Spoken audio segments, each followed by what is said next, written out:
Perfect timing. All right, so you want to introduce, you want to do your intro first, or should I? You could do your intro first. All right. Hey, everyone. Exodus back here with, well, the first reaction video for like months. And today I'm joined with my good buddy Leo. Introduce yourself, Leo. Hi, my name is IKJ Leo. It stands for Ishikawajima, but you know, IKJ is cooler. I'm what you call a kitsu synth. I'm a kitsune, but I'm really a robot. I like to do music, graphic design, gaming, shit like that. But I'm just here to have some fun today. We're gonna laugh at some meme videos, and there's this one video I really want to show Exodus. It's not a meme per se, but it's just so crazy that he needs to see it. You guys need Yeah. to see it too. And for It's those like, I hope it's sorry. not like brain rot territory. Okay, that's the thing. It's kind of, in a way, you could say it's brain rot, but it's different because it's not intended to be brain rot, if that makes sense. Fair enough, I guess. And I was gonna say, like, for those of you who've seen our GTA, you know, I've done a few GTA collabs with Leo here in the past, and you know, for the most part, they were fun, except for the last one where we spent like 2 hours trying to troubleshoot. But you know, hopefully, Yeah. if we make it through all these meme videos without our brains in a total mess, we'll be doing some more GTA stuff later on tonight. I Hopefully. have Kyle set up, but I do gotta tell you, since we've been doing Kyle the same way, I want to tell you now, I changed it up a bit. Oh boy, don't tell me you're going for the aggressive approach. No, I didn't do all the preparations. I didn't do the disruption stuff. Okay, well, that honestly doesn't So make things that doesn't make things much harder. All we have to do is like, you know, we have to be a lot more yeah, quicker. that's true. You Mm-hmm. think we could probably hit stealth this time? Yeah, maybe. I got my route down. Usually when I do it alone, I do it like stealth, and then I do the elite challenge like under 15 minutes. There's like certain paths that I take that like guards can't really see me, even though like I get really close to them. Their path is like just at the right place at the right time, and it's really stressful actually because you get really close to them. I mean, it's stealth. It's naturally stressful for me, at least. Yeah. Diamond Casino Heist has 3 different approaches: aggressive, silent, and sneaky, and the Big Con. We did Big Con because, well, it's the easiest and the most calm approach. And Yeah. when I don't go for Big Con, usually I go with the aggressive approach because, again, it's easier and you get to just the approach is just shoot anything that moves. But silent and sneaky, Yeah. I can never nail down because, well, my teammates suck and they can't do stealth for shit. Yeah, no one really likes doing stealth. I noticed that. Like when I was doing Kaio, me and the leader were being stealthy as fuck, but then this other guy just came out guns ablazing and ruined it for everyone. Yeah, see, that's why you have to do these heists with people that you know. That way you get an idea of what the plan is, what the approach is going to be, and execute on it properly. But yeah, that's later on for tonight. For now, let's get right into the meme videos. We have quite a few lined up for tonight. The first one that we're going to look at is some pretty interesting Photoshop work by WDTX1402, which, if you don't know him, he takes real world locomotives and then like Photoshops liveries onto them that, they wouldn't actually wear. And some of them, he's starting to get more realistic day by day. Some of them, you could actually see being on a locomotive, and some of them are just so ridiculous that, like, what the hell am I looking at? Is what you think. Yeah. But anyways, introductions out of the way. Let's start this up. This is our first time using, I forgot what the program's called, but this is our first time using like a screen share program for a collab. So hopefully this goes well. I'll just test it real quick, see if you could hear it. TX1402. You may have heard of him, you may not have. Okay. In this video, all right, let's start from the beginning and turn off the subtitles because I don't think we really need them. WDTX1402. You may have heard of him, you may not have. In this video, we'll be looking at some of his cursed Photoshop work of different various local. I gotta tell you, I fucking love bi-levels. As uncomfortable as I hear them that they are, I love bi-levels. And looking at this, I can actually tell you what railroad this one comes from originally. Yeah, I kind of know exactly which, well, sort of, the secondhand owner. Metro was the ones, as far as I know, like the 2 predominant users of this type of bi-level are Metro and Caltrain. But yeah, Yeah. But this specific picture, I think this is Chicago Northwestern. Because they were the first railroad to ever get bi-levels in the 50s. Interesting. Bi-levels are very old. Southern Pacific had bi-levels. That's what it was before Caltrain. And then There was the Burlington Northern did as well. oh, they had the best bi-levels, dude. Yeah, they're the ones they're still around today.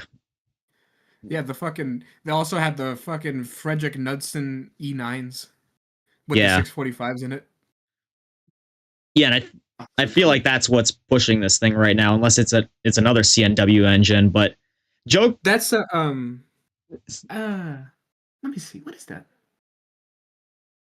How many axles does it look like it got? It's a 6-axle. That's got to be like an E unit then. Yeah, it is. Mm-hmm. But you know what's funny is about this the most? What? The fact that it's fake bonnet. Yeah, BNS. Well, Santa Fe had E units. They had them in the war bonnet livery, but BNSF, no, they scrapped. Well, they got rid of all of them. Actually, no, Santa Fe got rid of all of them before BNSF was a thing. It's true. Kind of sad though, but jokes aside, what do you think about this one? It's funny, but I could also very much see this happening in an alternate reality. It looks possible. Yes, so do I. Honestly, if Caltrain never came across, or Metra. Doing this. Yeah, that's true. Yeah, honestly, the bi-level it's reminding me of. I'm not sure if you've seen the Bachmann Doodle Bugs, but it's reminding me of that one. They did a war bonnet Doodle Bug, even though Santa Fe never had war bonnet Doodle Bugs, to my knowledge. That's what it's reminding me of. Have you ever seen? I think it was Bachmann or another HO scale company, model train company. I mean, they did yeah, you know what the E60 is? The GE E60? Yes. The bread box? Yeah, there was this one. The AEM7's bigger, boxy cousin. Yeah, had the most beautiful horn ever. They did like a line of definitely like BNSF, E60s. It was HO scale. I had one of those. In fact, it was a Rock Island E60. And you know, it was old at the time, so I didn't have too much use of it. But I did actually send it to someone, and he was like ecstatic from it, you know. Oh, they got a in some alternate reality though, given you know, this Chicago area around where Rock Island used to run, they do have electrified lines down there. So again, alternate reality. Yeah, dude. Okay, so the E60s, the fictional ones, was called American GK, I believe. Also had one of those. Yeah, American GK Locomotive Works. And there were kits. Dude, Rock Island is like such a beautiful livery. The Rock one. Yeah, which, you know, they actually the Rock Island Railroad's been revived. Yeah, I saw that. Yeah, they have quite a few engines on their roster now. I think it's like 2 GP38s, a 15, and a -8. That's what happened when you give a rail fan a railroad. Not saying that's a bad thing. It's a good exactly. thing. Yeah, it's very much a good thing. You know, literally one of their engines is called the American Rail Fan. Anyways, I think we yapped on enough about this particular image. Let's move forward. Yeah, let's yap about the next one. Yeah. Locomotives and determining whether the concept is cursed or actually pretty based. So to start out here, we have a Grand Trunk Gevo. Anybody who knows anything about the Grand Trunk Railroad knows this is just downright cursed because they mostly had EMDs. Can I be honest? No, I didn't know that at first, honestly. Know what? That Grand Trunk mainly ran EMDs. That you're actually about to like approach what I'm thinking. I saw that edit before, and I didn't know that they ran primarily EMDs, which kind of understandable. because, like, more parts, more reliable, kind of, in some Yeah, to an senses. extent. I mean, But in like the early times before yeah, before the era of 6-axle wide cabs. I kind of forget EMD doesn't exist anymore. Yeah, they're more so known as Progress Rail, a Caterpillar company. Yeah, and what I was saying about the Jivo, I saw that edit, but I didn't know it was an edit. I just thought it was real. Yeah.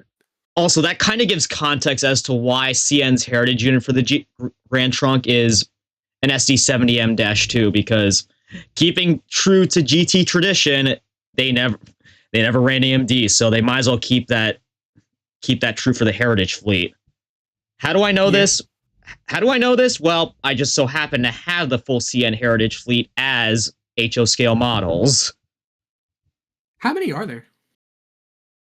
I believe there's 4 tier 4 Gevos and one SD70M-2. 2 if you count like the regular CN with the IPO sticker on the side. Yeah. Also, another thing that I was about to say, the reason why I thought it was real is because, like, I'm noticing in the past few years, all of these Class 2 railroads are picking up Gevos. Really? Like, a bunch of Genesee and Wyoming ones are picking up XCSX Gevos.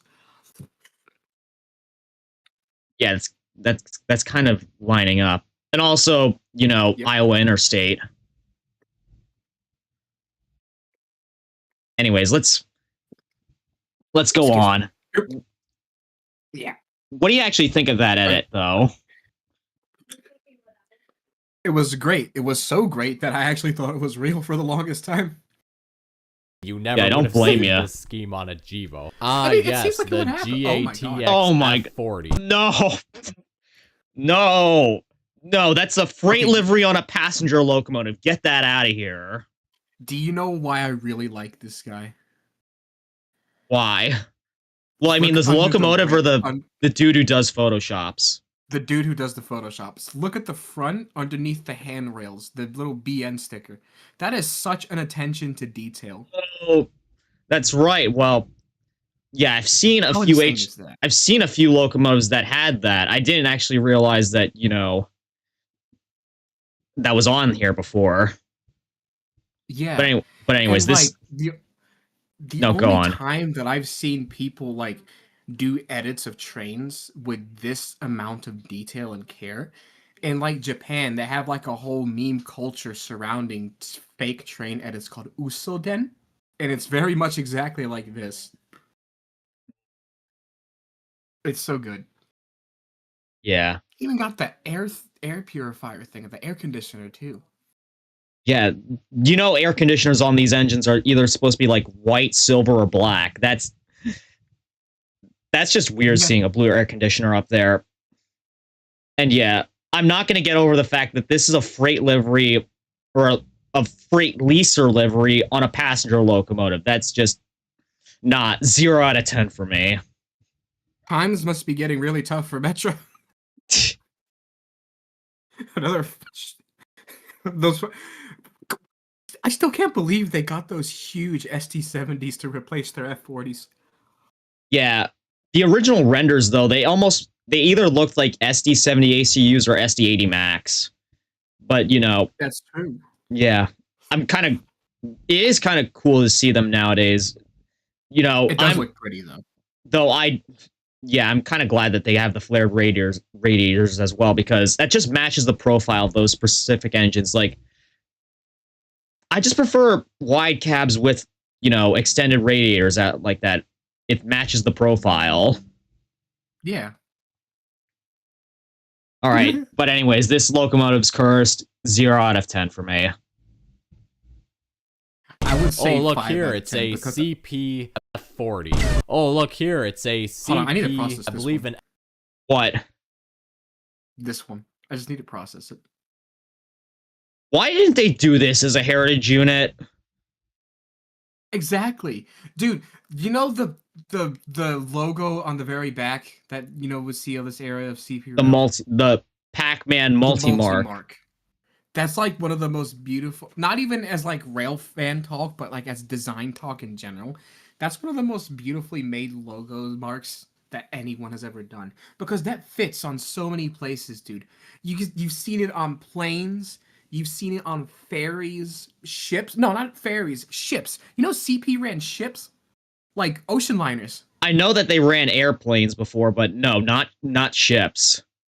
Let me send you a picture of one of their ocean liners. Okay, I gotta see this. And you're gonna see it. It's gonna look like a WTDTX edit, but I promise you it's not. Look at that. Look at where the multi-mark's at. Actually, yeah, I do buy this thing being real. It's so cool. The multi-mark fits everything. Yeah, it certainly does. And I feel like back in like my younger years, you know, where I'm at, it used to be like a CP rail DNH line. And I might have seen a few of these before they got painted up in like the more modern hyper minimalistic livery that they have nowadays. So yeah, it's a lot more beautiful. I wish CP Rail would have done this. Although isn't that an AC tier 4? CP Rail doesn't have these, right? No, they don't. I don't believe they do.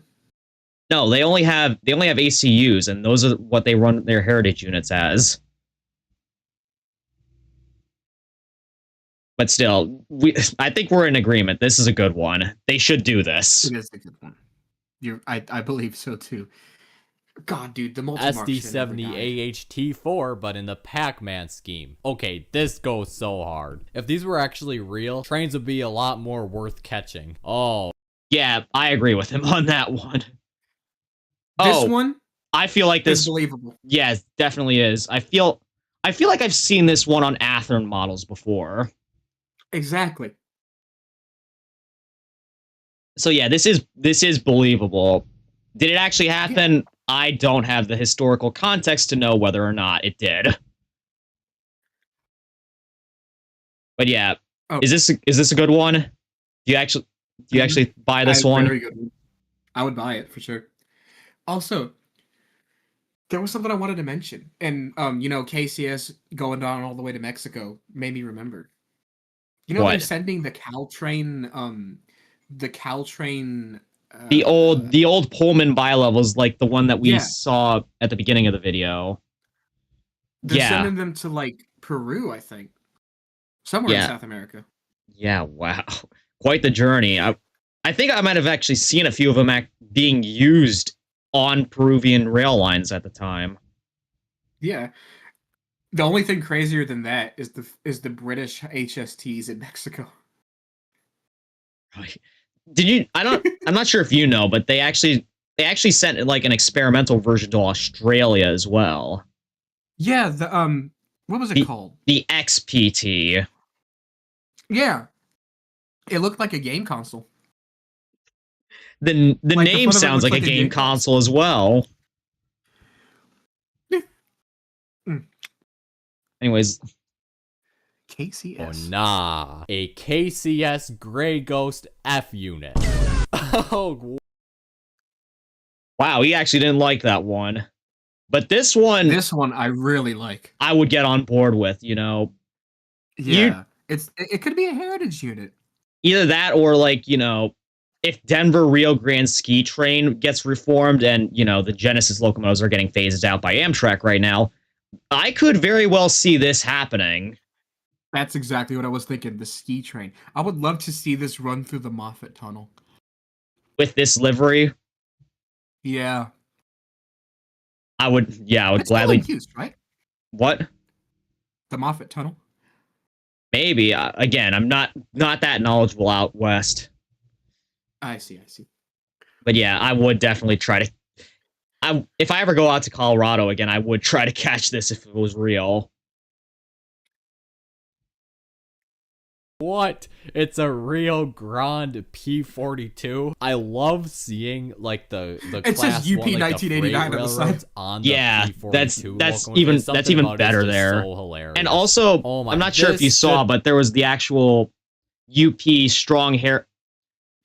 proud heritage, stronger future on the side as well. Oh, I missed that. Yeah, it is actually there. it's just so hilarious. Oh my, this Hey. should be real. Like, No, this should not be real. It's missing the flare radiators. I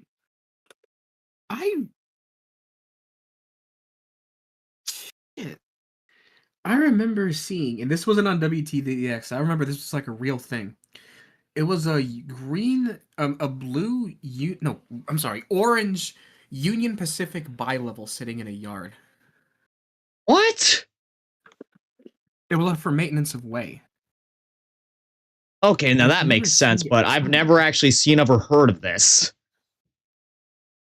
Hey, you know we could buy a bi-level off of Ozark Mountain Railcar right now. You could buy a lot of things off Ozark Yeah. Mountain Railcar. But yeah, no, this just, sorry, this does not vibe well with me. With the, again, the lack of flared radiators, and also the fact that there's a BNSF, I think that's the Gevo behind it. And also the road number's like completely off. I'm pretty sure that's a BNSF road number on the side. It does look like one. Yeah. Hold on, let's see. BNSF 1611. No, 1611 is an SD40-2. Huh? Oh, wait a minute. I see there's a red sill stripe on that. That might actually be a UP engine then.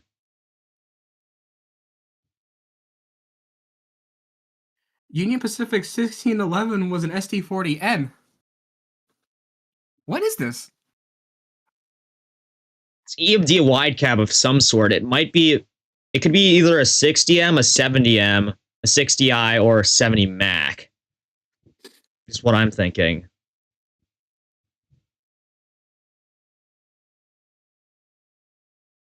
XP.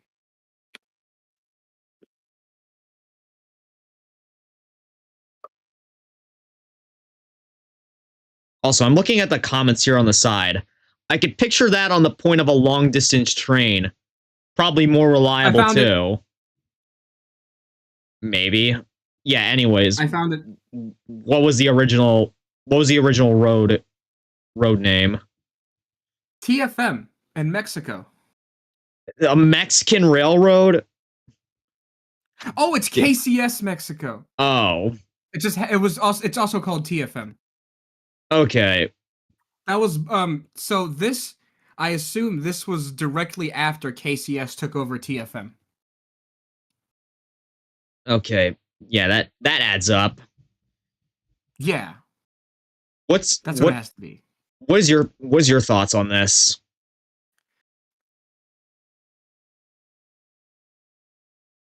I don't know. I don't hate it, but I don't like it either. Again, the lack of flared radiators just straight up kills it for me. And also, I'm not sure if you can see that horn, but it is not an Amtrak horn either. You know, Amtrak horns are like the K5 LAs. That is like a 3 chime up there. You want to know a funny, interesting fact? You ever heard of the Union Pacific SD70H2s? SD70 AH2s. I've heard of the AHs, not AH2s. Wait a minute. Was it the AH?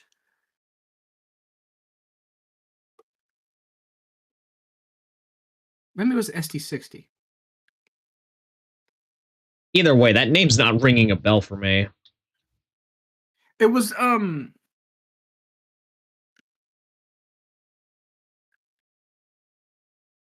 trying to.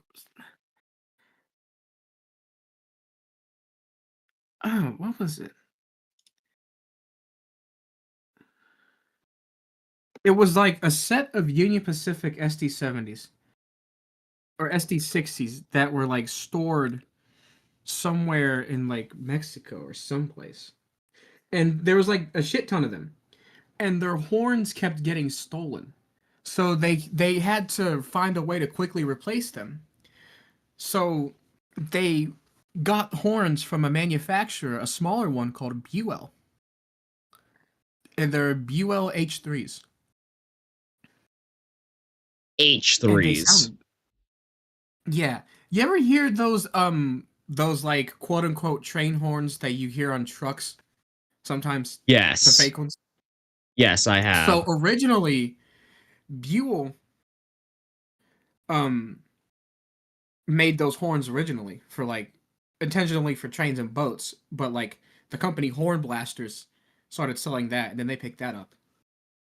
So yeah, they had to replace with off-market train horns just so they can have something. You never really there's no actual audio of it being heard on the internet. It's just pictures. But there is audio of the horn Interesting. itself, just not on a locomotive. Also, one more interesting fact, which is kind of depressing to me.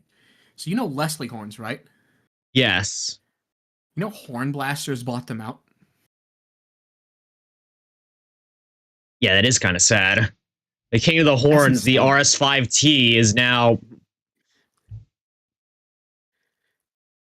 it no longer has the same ring to it. Leslie RS5T sounds a lot more proud than Rail Blaster's RS5T. I think they still say it under the name Leslie. But yeah, they own it now. Yeah, ouch. The Horn people were mad. I would be too if I was bought out like that. Yeah. Anyways, If Metra could use I am the undecided. SD70s on their passenger service, Amtrak can too. Like, look at how Flared awesome that radiators. looks. We need that to be real. I don't even know what the heck this is, but this Oh, is so that's cursed. Oh, what is that? I know. I don't remember the name. Those are those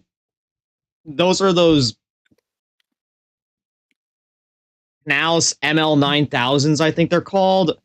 Yeah. They're like diesel hydraulic powered locomotives. They belong to Southern Pacific. Yeah. I think Pico actually made these in HO scale, but seeing this in NS just Kraus Maffei. I can't pronounce that name. Kraus Malfay. Mm-hmm. Yeah, that's I just think that's how you pronounce it. yeah, that's just brutal. That is just the opposite of eye candy for me right there. I'm a big NS enjoyer, but this just It looks like a child's drawing. yeah, it does. Just the way that cab's shaped as well. It's also missing ditch lights, which, you know, NS Horsehead logo engines would have. Yep. But yeah, that's again another 0 out of 10 for me. I'm calling the police right now. Guess what, Josh Bearden? They're here now. Railfan police have arrived. The Railfan police are here.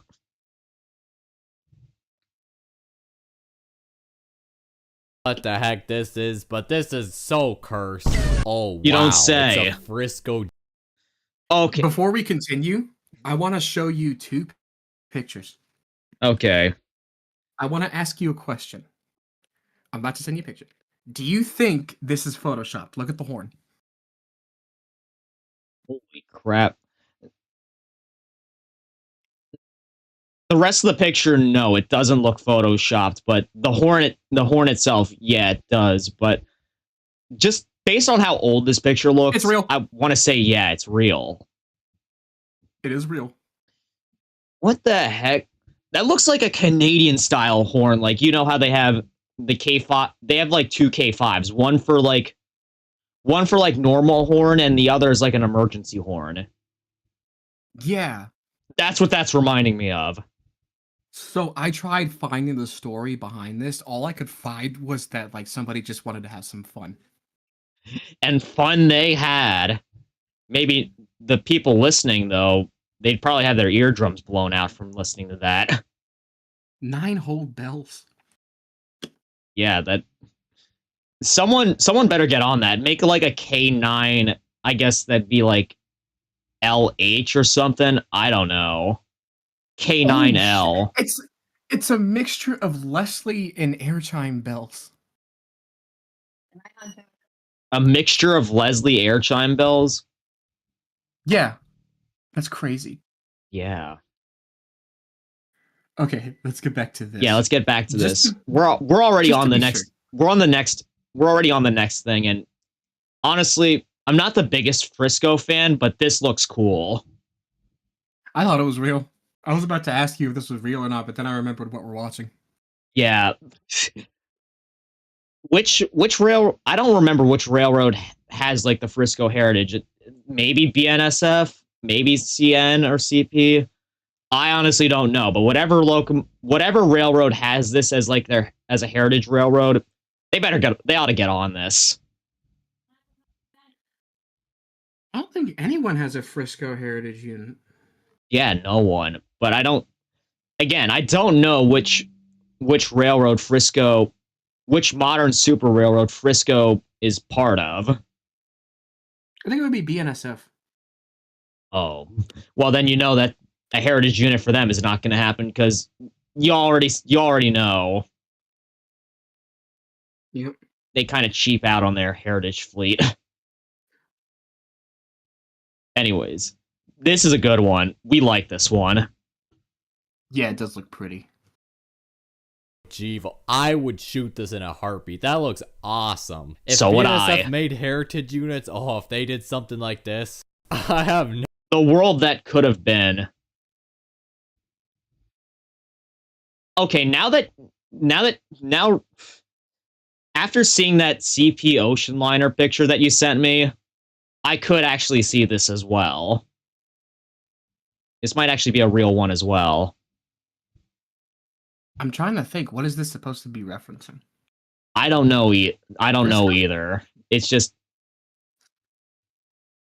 green CP locomotive. I don't know. I could see this one. The patching looks oddly specific. Yeah, I don't know what railroad would patch something like that, or which leasing company would.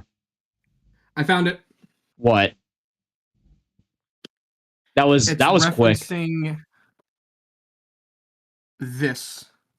Let me send you the picture. It is a GP38 AC. That's the exact Okay. Honestly, that still looks pretty good. I'm willing to bet that this is an AC 4400, so it would fit.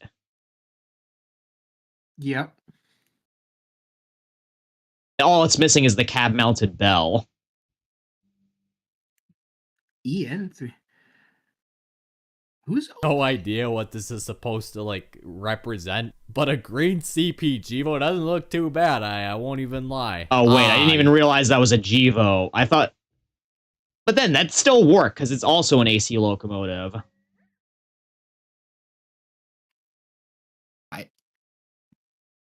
I won't even lie. I just have to process yeah. What this? Well, There's now I have to process this. There's so much wrong with this, but it also looks so good. It does look good. I'm a bit. Like, if I was drunk and you would show me this, I'd believe you. I'm a sucker for demonstrator locomotives. They just manage to have the cleanest liveries on them. But seeing an EMD with the GE Evo series livery on it like that, no, scratch that. A GE Tier 4 Evo series livery on it. All it needs now is the charging lights, and I could actually buy this being like a GE rebuild of an EMD SD40-2. Oh my gosh, dude. It's like...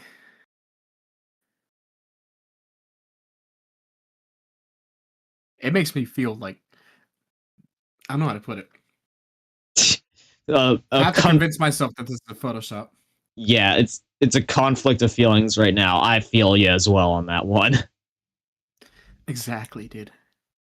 The GE Evolution Series demo unit on an EMD. I can't say I hate it, but it just doesn't make any sense. Okay, what even? Like I said before. Okay, again with Grand Trunk on a GE. I love the way how he made it look like a wrap too. Yeah, it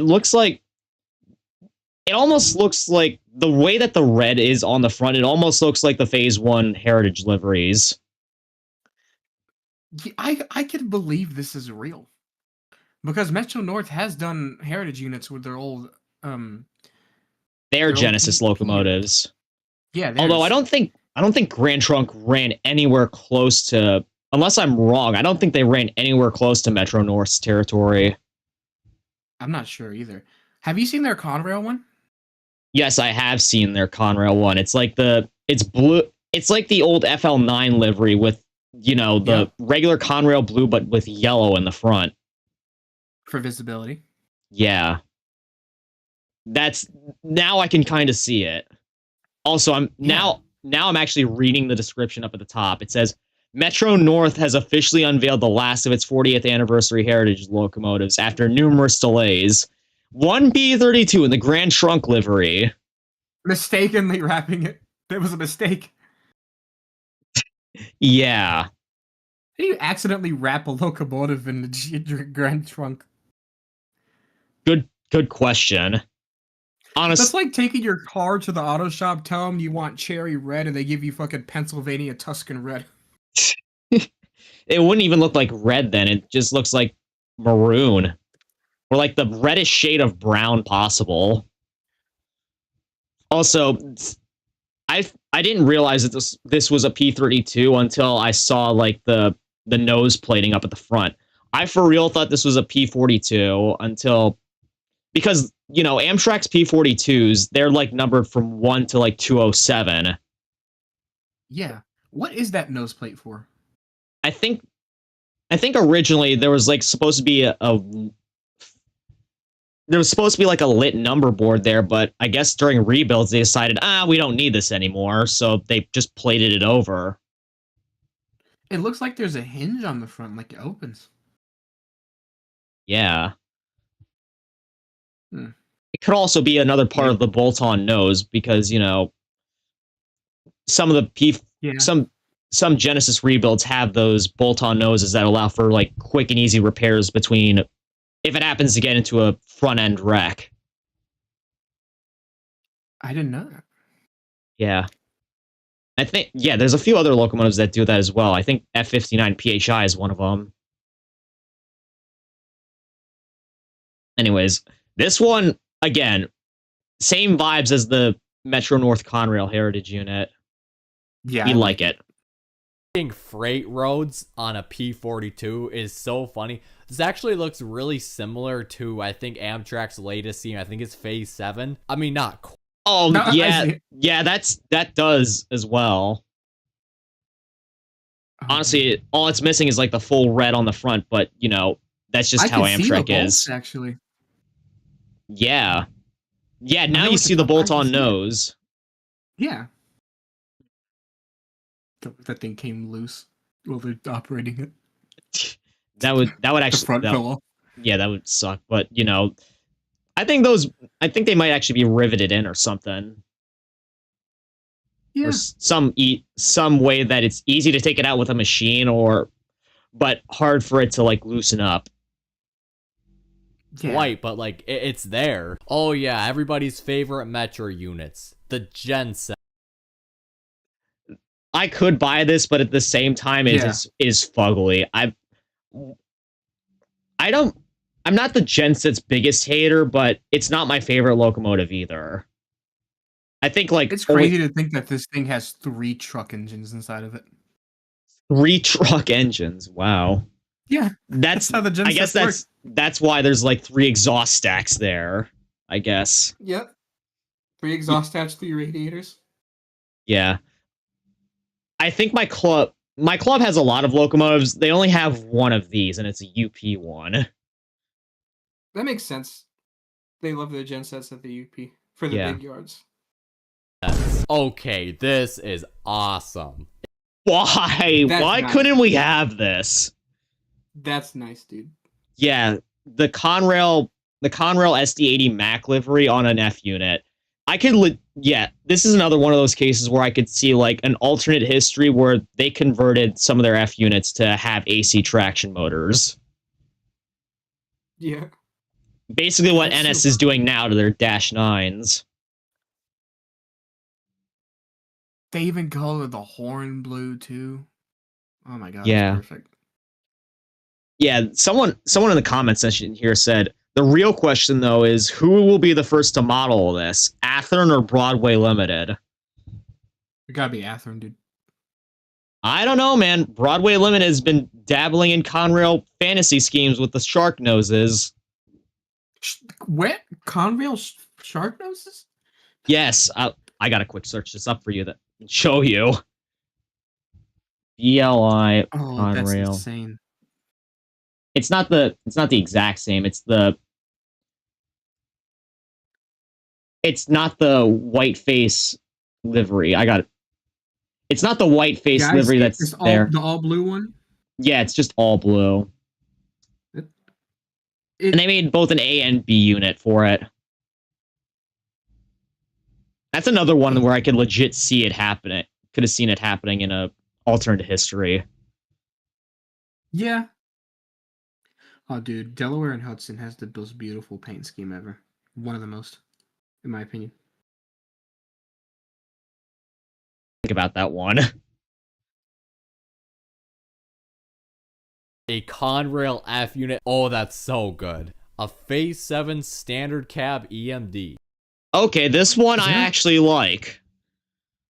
Because, again, I feel like it's like the opposite mentality for me. Like, standard cabs look good with flat radiators, while wide cabs look better with, you know, flared radiators. This works for me.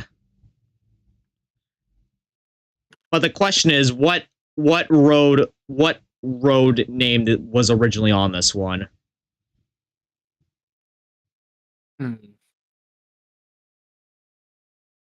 I think that's an SD60. It's either a 60 or a 50. Excuse me. You are excused. It is Union Pacific.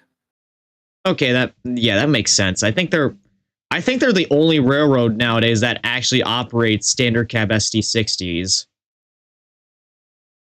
We all know NS, of course, rebuilt them all into the shitty, 60Es. Damn it, This one was bought by HLCX or HCLX. I don't remember which one. Helmley It Sting. was also bought by Norfolk Southern. Oh. And it was renumbered to 6541. Again, I feel like I might have seen that one in real life. But yeah, kind of a shame, though, that we don't see standard cab, 6-axle standard cab EMDs anymore. I mean, aside from 40Es. And, of course, SD40-2s. But this particular profile of EMD 6-axle, shame you don't see those. This is what it looks like now. Oh, I don't want it. Yeah, SD60E now. Exactly. That's why I said shitty. 60E. That's what like rail fans in my near me call them. The shitty E's. Looks like it has a giant unit row. Yeah, exactly. Imagine living a full life just to end up looking like that. Yeah, they did those to like some. They've done those to some of their Conrail. Conrail what? Oh, C32-8s. I actually like those, especially in like silver ones. Yeah, those are the ballast train locomotives. Yeah, the Ballast Express. Yeah, I kind of wish that a company would make those as a model. Like they've only done them in brass, as far as I know. Really, the only way this cab looks, it looks like it could survive a nuclear war. It does look like it does look like a nuclear war engine, and plus, you know, the hump on the back, a little bit utilitarian in design there. I think, with the C39 and C32-8s, they like took the cab design off of a off of like the Dash 7 series and then put it on a C, like the Dash 8 body. That's what I think happened there. Yeah. Yeah, where's my... Oh, here we are. Lost the window for a second. All right. Sign me up. That is so cool. No. Agreed. Stop. Wait, no. Go back. I am... No, not that one. Get that off my screen. Is that like a cowl you? Oh, cool. I need to go. Yeah, this one I do like. I can't tell if that's a 50F or a 60F, but I have one of these as a model and in CN, but the blue and white on this just works for me. Yeah. Power, yeah, this is definitely power you can rely on. Contrary to what the original video guy is saying. Ever since Conrail, blue on a locomotive just fits. True. I want to say that there's a railroad before then that made blue work, but Boston, Maine. Wait, no, Boston. Yeah, that would count actually. Yeah, it was like for a certain time. Is that? Though. What the fuck? Oh no! I've seen these before. Canadian. No, that's not Canadian. That's an NJ Transit locomotive. I've seen quite a few of these in real life. I might have rode behind one as well, but NS on a full cowl GP40. Look at the thing behind it though. That passenger car. You see the blue and blue? That's AMT's livery. Yeah. I don't know how that got blended in there. Maybe WTTX 1402 forgot that he had that. Maybe he did an AMT Photoshop on this before and just forgot to scrub that. Let me see something. AMT GP40. Is this a GP40 TC or FH? An FH.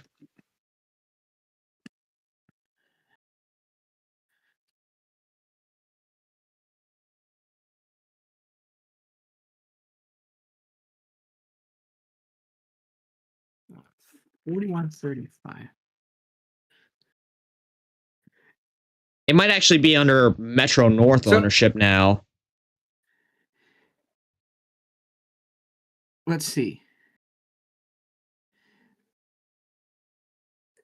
Right now, it is currently owned by... So it was at one point AMT.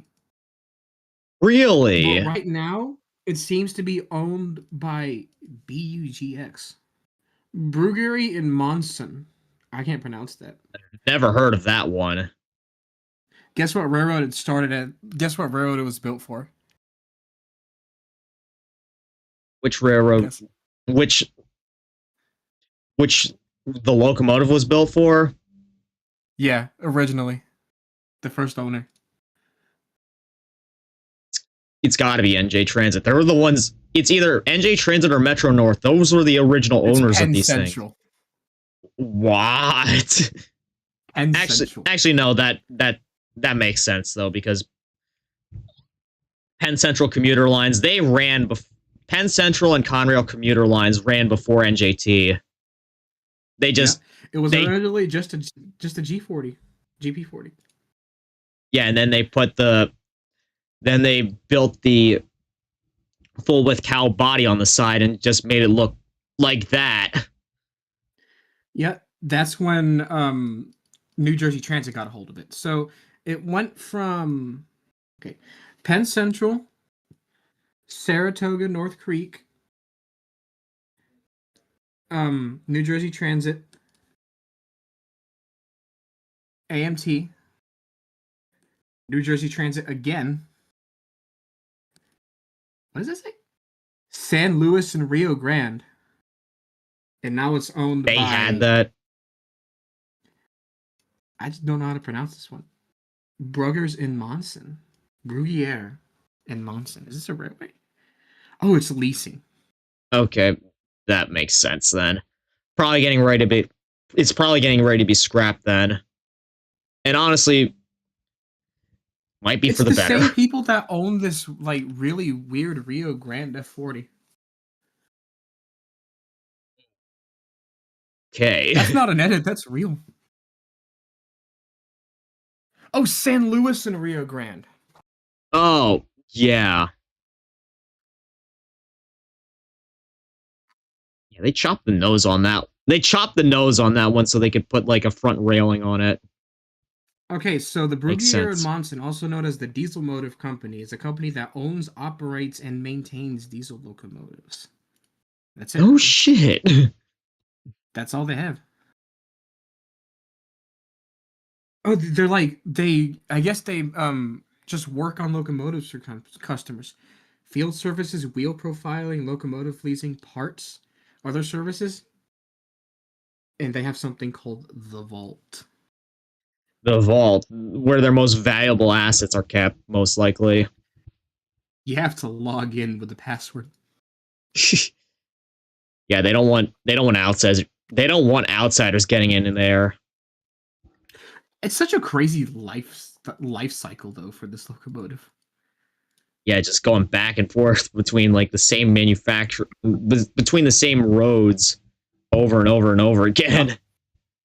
Anyways, but still, Okay. seeing NS on this locomotive, just like,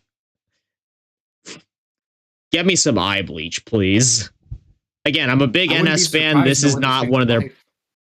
I'm an NS fan, but this is not a work I'm proud of.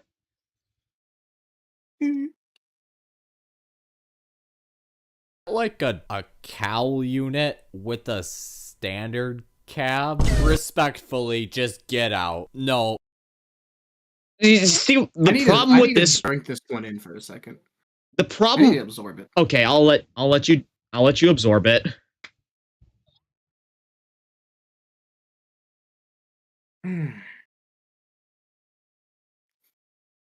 Oh man. Wait a minute, did we already see this edit? Not this one, but like at a different. Same locomotive, but different livery on it. Okay. Yeah, I got confused for a second.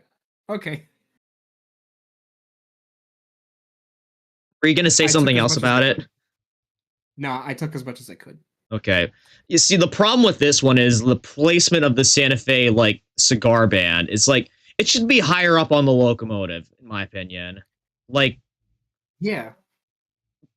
either underneath the number board or, like, right underneath the smile of the Genesis, as I like to call it.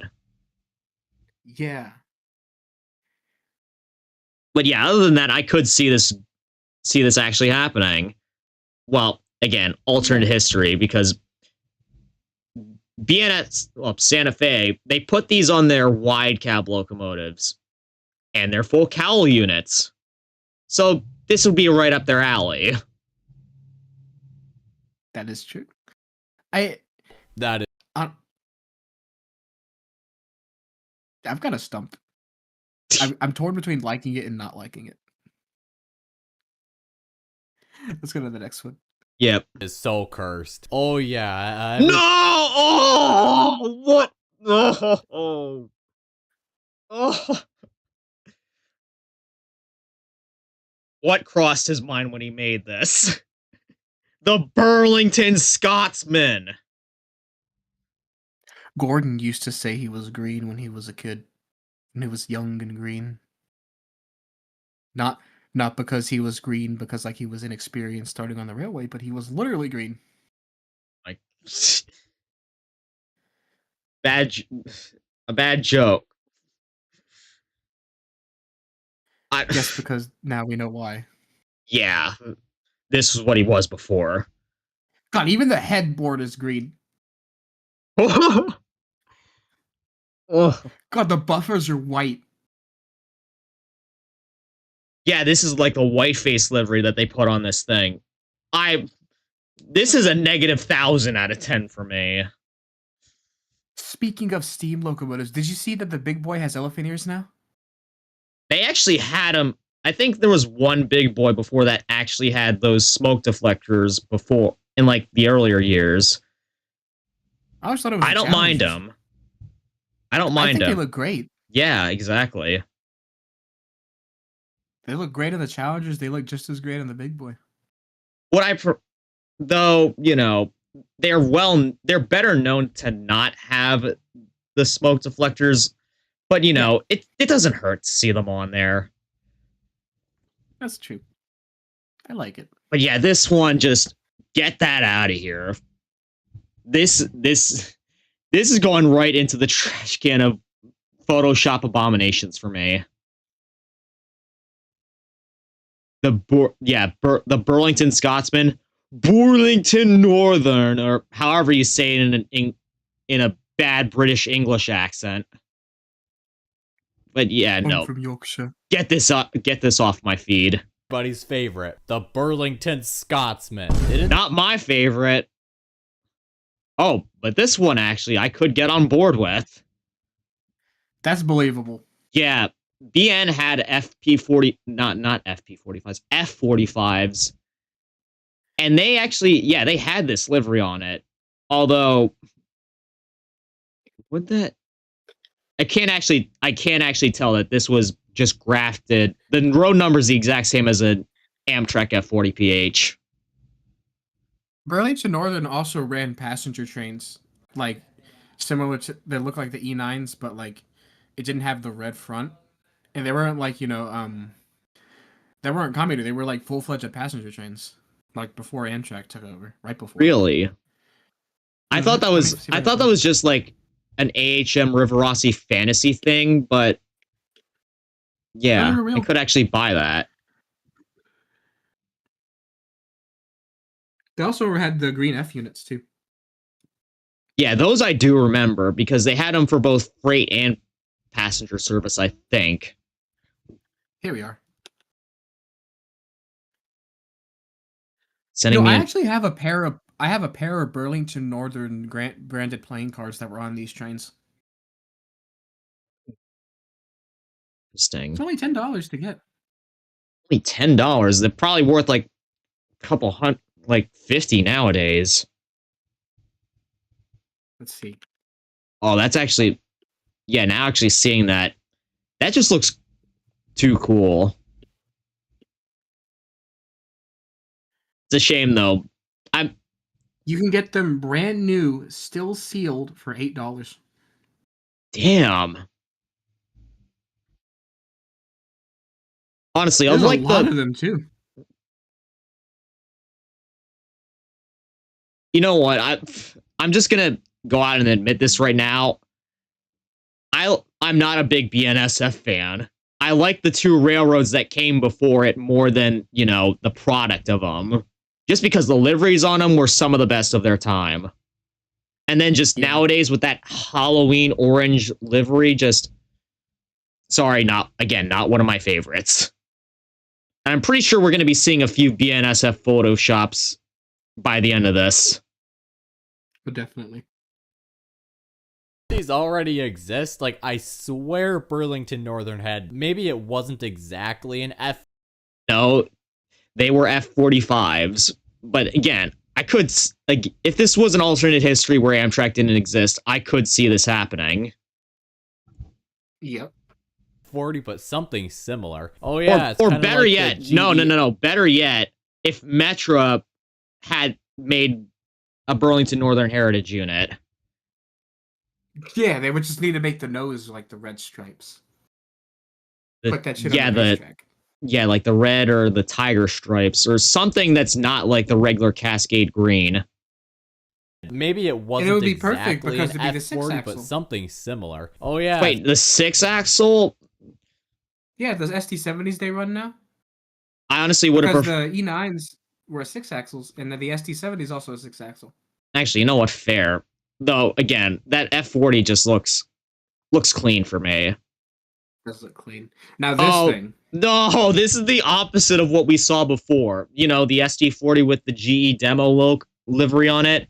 This is an EMD demo on a Gevo. And I'm pretty sure I believe 89 this probably real. What? Why I think this might be, I mean, not be real, but like why I believe it's plausible. Why? Because it seems like something EMD would have done in their dying days. Instead, just start doing refurbishments for older locomotives.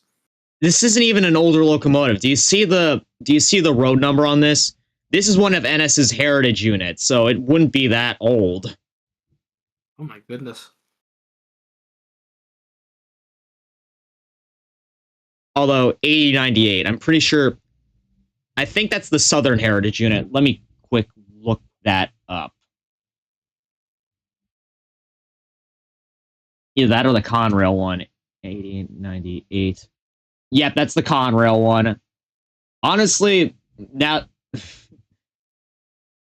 would have been better if he put like the Conrail whiteface livery on that. Now that I think about it.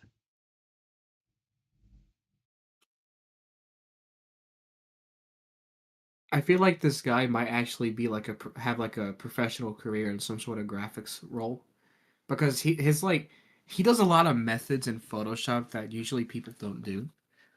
Like there's like in the blending options, there's a certain like setting called blend if, which will blend the darker parts of the image in the layer below it, and it makes things look a lot more realistic.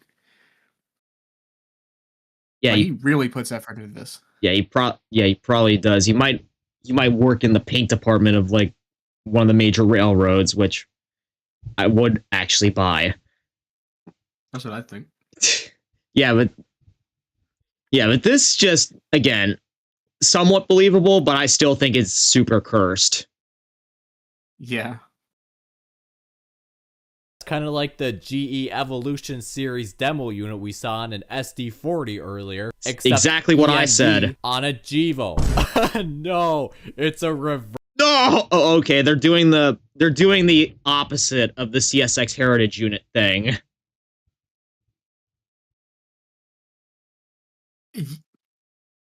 It should be flipped. Exactly. No, it should just be. They should just have the entire like SP livery on that thing, but keep the American flag and the UP Building America on the side. Yeah, but the way I look at it, it feels like that it's Southern Pacific doing a Union Pacific heritage locomotive. Oh my Because goodness! I got so used to CSX. I haven't seen one yet. Actually, that would make sense now with the NSUP merger supposedly coming up. We could, in theory, be seeing the return of Southern Pacific. That would be crazy. The first truly transcontinental railroad since like, how many years? The first United States transcontinental railroad. I mean, CP beat us to the punch for that title. That's true. Hell, they even have branches that go into the U.S. First fade with the Southern Pacific. No, is that a hell no, man? Indeed. Okay, another alternate reality thing here. If they went to GE instead of EMD. Yeah, but they really want to stick with the EMDs. Makes sense. I don't know why, but they do. Yeah, they're doing the GT. They're doing the Grand Trunk thing. Gevo pulling a freight train. I can't say it looks nice though. Yeah, although what I can't get over right now is like seeing all the comments here saying that it's Gevo. It's clearly not a Gevo. That is a -8 right there. That is you could tell by like the nose, the big old nose has no what do you call it? Has no like plating where the headlight would have been. Yeah. And also the number board placements is like they're on the actual nose, not up top. And the radiators. Yeah. See, I'm not the most knowledgeable in railroading stuff, but I'm able to pick up on some of these differences sometimes. Yeah. Blasphemy on a colossal scale. No, this is alternate history right here that could have happened, but it didn't because Metra is a diehard EMD fan. Yep. Hey, I hate it because like it looks really sharp. It's cursed, but I really like it. Look, it's everybody's favorite Iowa. No, why? Okay. So I'm you a know the Iowa interstate locomotives, right? The steam ones? yeah, I know this. I know they have steam locomotives. Hell, they're the first. They're the first. They're like the first like class two or hell modern railroads that actually have bought steam locomotives new. From China. The Yeah, Chinese QJs. I know. Yeah, Remember RJ Corman had a Chinese QJ? no, I didn't. Yeah, they had a Chinese QJ for the longest time, and I think it actually got bought by Iowa Interstate. And the thing about it is like it didn't have a whistle cord. So like when you pull on the whistle rope, it's like you can like quill, they go Yeah, ooh, change the pitch. Well, the Chinese QJ on the RJ Corman didn't have a whistle cord. It had a valve. And the way it worked is I think is you pulled a lever or you pressed a button and it immediately turned on opened the whistle valve and then immediately shut it. There was no no quilling. uh no quill or anything, just immediate on and off like a horn if you're pressing a button. Yeah. Now I'm a diehard like black is best on a steam locomotive kind of guy. So seeing the red Yeah. like lightning stripe on the wind deflectors, no less, is just like that's weird. Get rid of that, and then the rest of the locomotive looks fine. I feel like Honestly, if you remove the red lightning stripe, it honestly looks like the Reading Iron Horse Rambles livery. It does. I feel like it's gonna get worse from here on out. Steam engine, electromotive. See what I mean? I told you. Why? Why'd you say that? My goodness. Okay, again, a negative 1,000 out of 10 right here. Oh my gosh. Yeah, this is just. I don't think I've seen such a cardinal sin for locomotive photoshopping. Even my rope head, even Sky is looking at this confused. Oh my gosh. Steam engine division. Yeah, no. Vectron, a KCS Vectron. He didn't even stop on it. He just said no and skipped. Yeah, that's not even the Gray Ghost livery. That's like Battleship Gray there.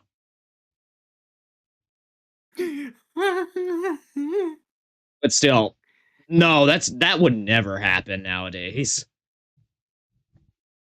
Here we are back in the multi-mark again. I What's- still believe it fits. Puts the wow in TCS wow sound. A Pac-Man CP. Now, why do I see this actually happening? I'm telling you, dude, the Pac-Man, the multi-market's the best. It fits with anything. Yeah, even some of the worst looking locomotives look good with that on. You know, CP also had hotels. No, I didn't. You know, they also had a telephone service. Why do I? Yeah, that sounds about right. Let me see. CP ships, CP hotels. There's a whole list of. Here it is. CP Rail, CP Transport, and CP Express. They're the trucking. CP Air, CP Hotel, CP Ships, CP Telecommunications, CP Aerospace, CP Weapons Manufacturing. Okay, the last two ones were jokes, but yeah, the other ones are real. Yeah, they're like the Virgin Company of Canada. Yep. CP Ships still exist too. As like, yeah. Oh, no, they don't. They oh don't. wait, no. I thought they did because I saw like HO scale containers for them. Yeah. CP Ships was founded in 1887. Interesting. Yeah, CP goes back a long way. Genset. Get out. I think What do you mean get out? Okay, no, this is something you say get out to. Is that? What is that? Like, I what's think the locomotive? I think that's a Pacific.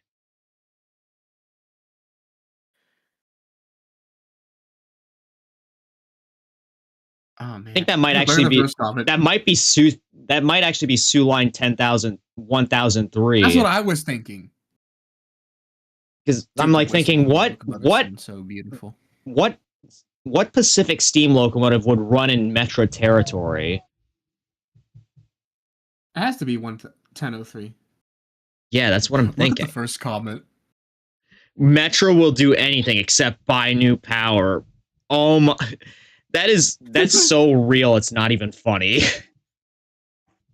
Oh my gosh. This then the next comment says this would be based as hell if they actually did it.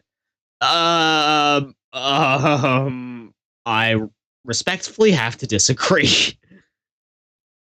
I mean, sure, it would be cool to see a modern. I mean, Iowa Interstate proves that that modern companies can have steam locomotives, but a commuter company?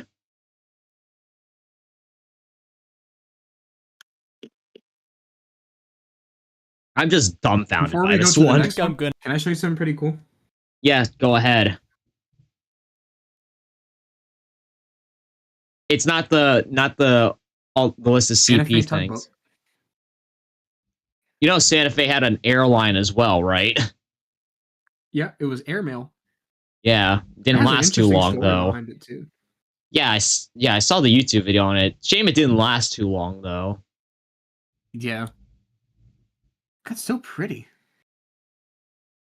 Now I actually can kind of see where the inspiration for the fictional Black Bonnet scheme came from. This. Yeah. Anyways, let's push forward. We actually spent like almost an hour on this one video. Kind of hard to believe. Yeah. I'm gonna pretend that I didn't see this one. Yeah, so am I. But this one though, yeah, that's a. Damn it! Why did I forget what it's called? The ACU. This is what I thought the original Metra SD70 Mac H's would look like. Yep. But went with the older cab. Yeah. And also the classic Metro livery on it. That just looks chef's kiss. Can I tell you something with confidence? Go ahead. I've never seen an SD70 with this style of cab in my life. Are you kidding me? I've never seen one before. Not even like subdivision of CSX. Not even as like foreign power. Not even as foreign power. I've just never seen it. You're kidding me. Yeah, I'm guessing go through my town, but I just never rail fan much because I can't. I guess you never rail fan back when CSX actually had these. Yeah. Not these, but damn it, the Aces. I know one ran through my town because I heard it. They're incredibly loud, but I've never seen it. Yeah, I think like the startup sequences on the Aces in particular, like the loudest thing that you could ever hear. Yeah, it's an air starter. Just my like goodness, no, this is so good. Absolutely goated. I feel like there's a possibility this could happen someday. It's gonna be a long time, but like if it did, I'm going to Chicago. That actually, they might. They did the RTA livery on one of these. Or yeah, was it RTA? I got a quick search up. I do know that they did the RTA livery on like an F40 PH, but let me see. Metro Heritage units. Well, it's sort of an RTA livery. It's just the color?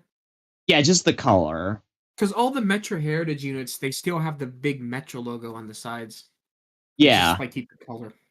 Yeah, it's the old RTA livery, but with the Metra lettering on the side.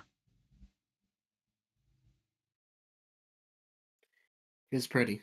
Yeah, it is. shame, shame that they didn't actually like keep the. Do they? Actually, they do have RTA lettering on like the bottom of one of the bottom stripes. Yeah.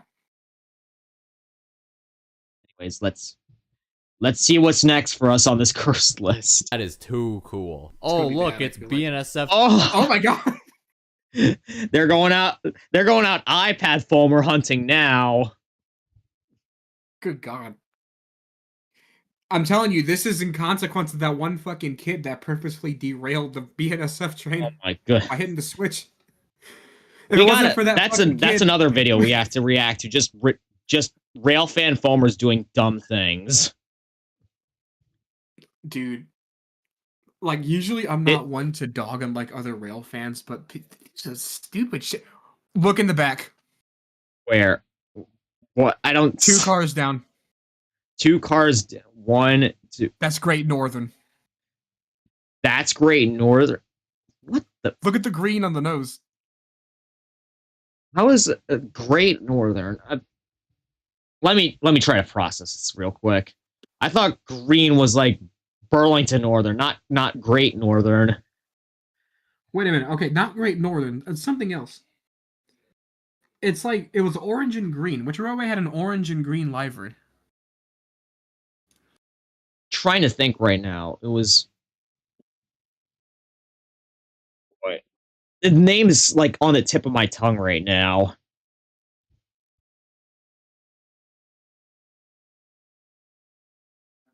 No, it wasn't Northern Pacific. Yeah, Northern Pacific was brown. No, they had their passenger trains though were like flat green. Yeah, but this is like orange and green. You know what that's making me think of? I'm thinking of those Chicago Electro liners. Yeah. Delta. Yeah, just search up what American railroads had an orange and green livery.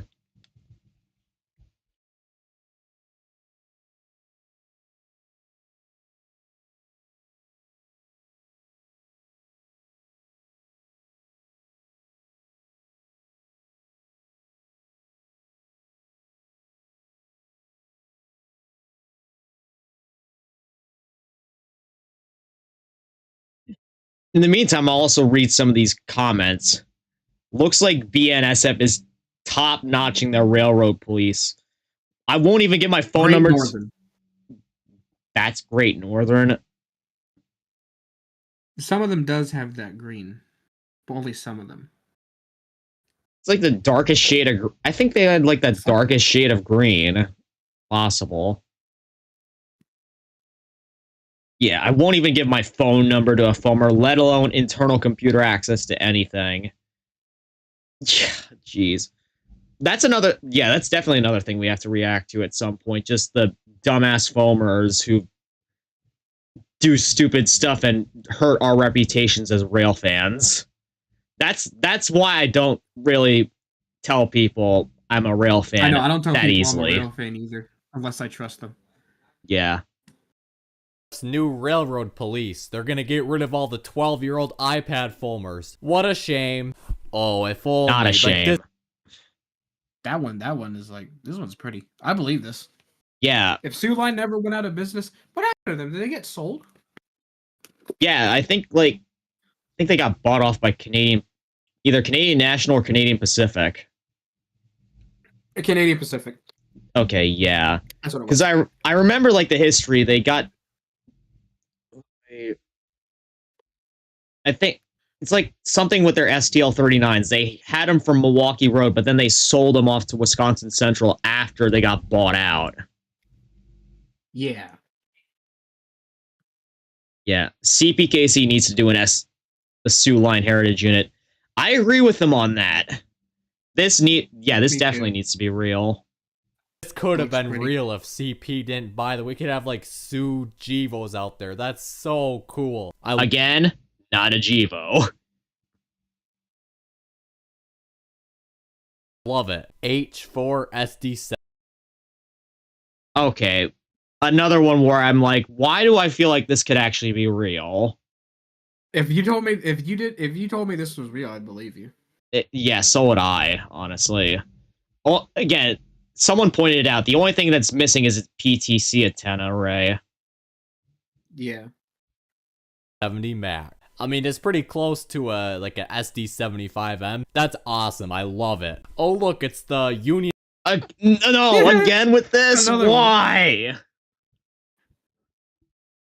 Oh, They just have to torture us with the reverse CSX thing. Again. The faded red, dude. Jeez. Pacific Heritage Unit from the Southern Pacific, but CSX style. This is Exactly. definitely one of my favorite heritage units of all time. No. Oh. No. No. The Flying Scotsman on 844. No, thanks. Those elephant ears look good. Wait, you're still seeing it right now? I only had it on screen for like a split second. Units of all time. Yeah, no. It's a little bit this time though, he did actually change the number boards to 4472. But yeah, no, get this off my feet again. No. Oh, this should. Is that? Yeah, this should have been real as well. I don't know what it is about the AC Tier 4s, but again, so many railroad liveries could look good on this thing. Exactly.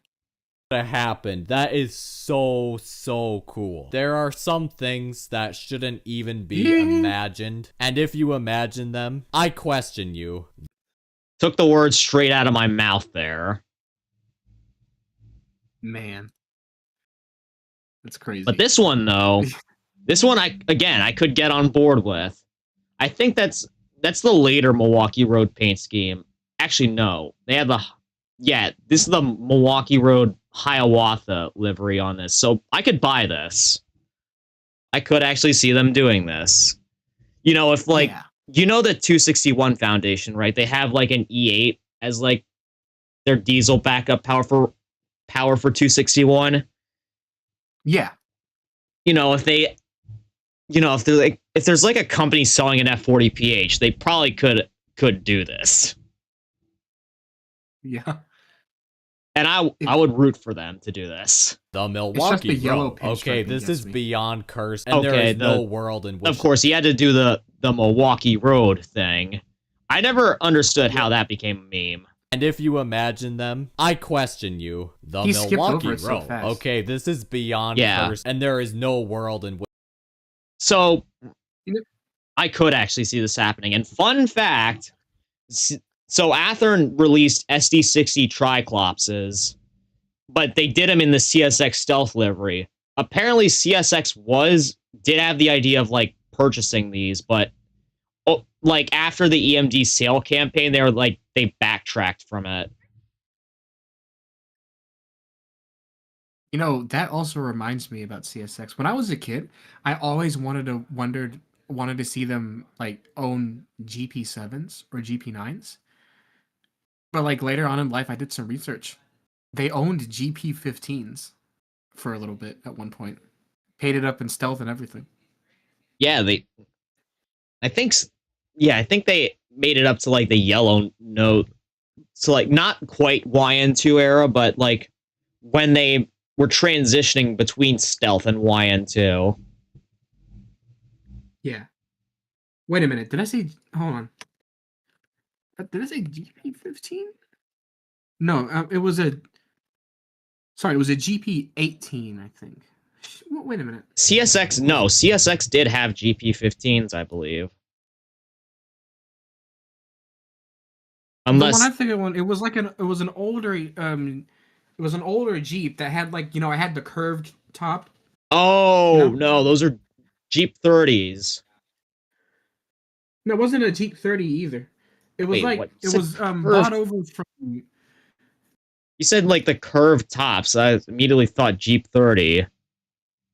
Here it is. It was a GP 16, not a 15. I meant to say 16. Huh?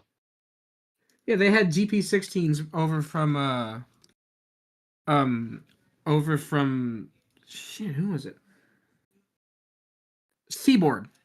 Oh, now that adds up. Sorry, I can't get any quality higher than that for some reason. That's fine. But honestly, those was never big on snoot nose style locomotives like that. So I mid always in wanted it my to be book. like full rise, like full high nose. That would be so crazy to see.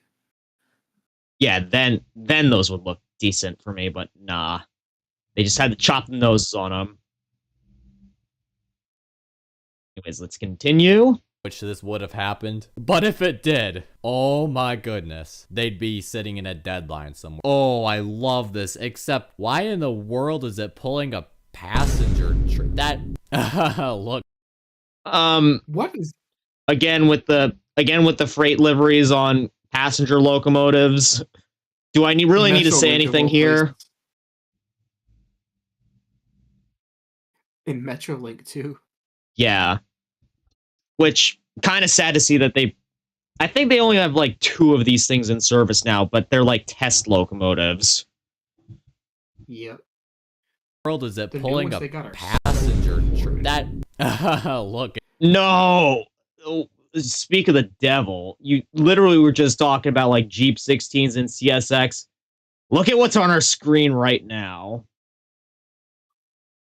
God, that little tiny slant down on the nose kills me.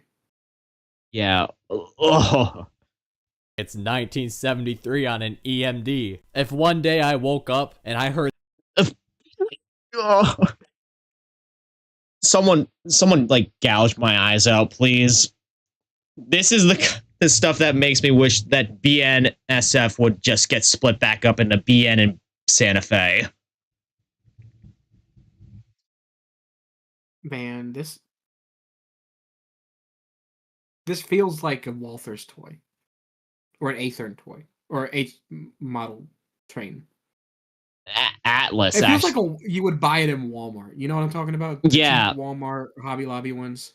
Actually, now that you mention it, Atlas is the one that makes these locomotives now, and they did actually do, well, they're actually doing New Haven fantasy liveries for these,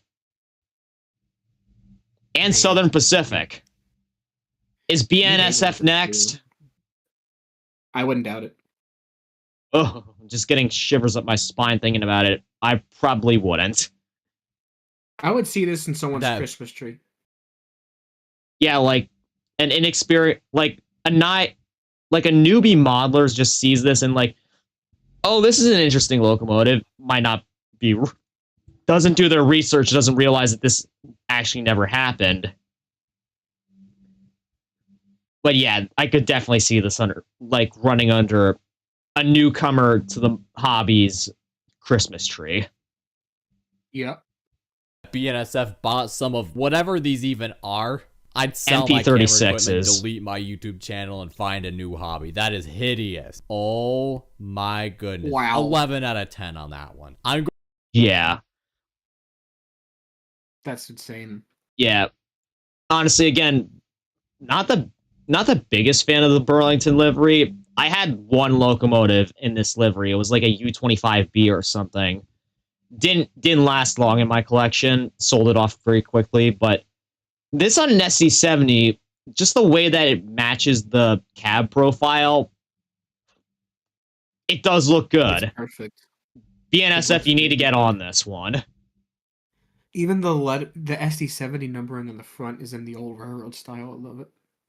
Yeah, I didn't notice that until now. That's cool. They should have attention to detail. They should have done this. I'm going to print this out and put it in a picture frame and hang it on the wall. It is amazing. If BNSF made this, no. If again with the no, he just skips right over it. BNSF made this, no. Yeah, no. You know what this is? You know what this actually is? This is the Via like Brightline-esque livery that they put on their new Siemens Chargers. It's supposed to be a tribute to the turbo train, but I can kind of see it. Yeah, But this on a steam engine, again, get this out, get this off my feed. Like, seriously. When I think about it, when like mid-century modernists, like, you know, all the sans serif fonts, the like the 50s simplism in design was around in the 50s, I would believe this to an extent.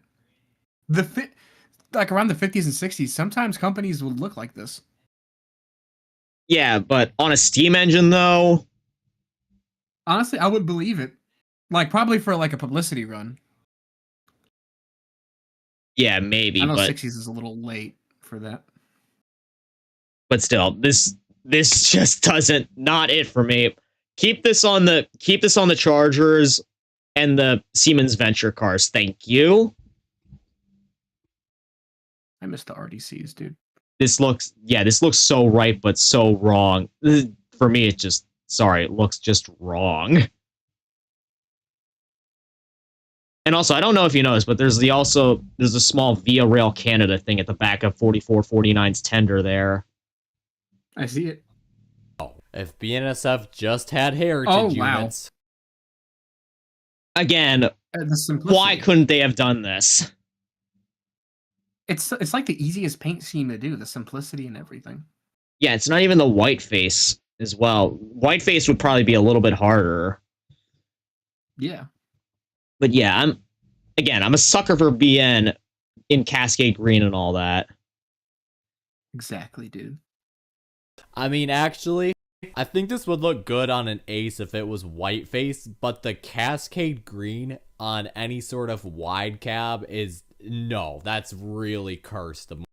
I beg to differ. Yeah, I don't agree with it. That looks incredible. Also, Athearn's supposedly releasing SD90s in this livery, so yeah, very well could have happened. Exactly. The more I think about it, the stripes belong on a standard cab. Now. Okay. I was looking at this. I didn't see the front cab at first. I didn't see the front cab. Yeah. I just noticed it. You thought it was just like a wide cab -8 or -9. Exactly. Then my eyes kind of glanced over. Yeah, like, no. Again, this is another one of those engines that make me wish that BNSF got split back into BN and Santa Fe. Yeah. Well, this, my dear foamers, is what we call a felony. Oh, no. Yeah, definitely. Why do you have to ruin BN Cascade Green for me? Why? Okay. This one needs to make me step away for a second. This I really gotta process. Go ahead, man. I gotta go talk to somebody about this one. I'm gonna talk to my mom about it. I'll be right back. Yeah, this really is a cursed locomotive that's gonna keep me up at night.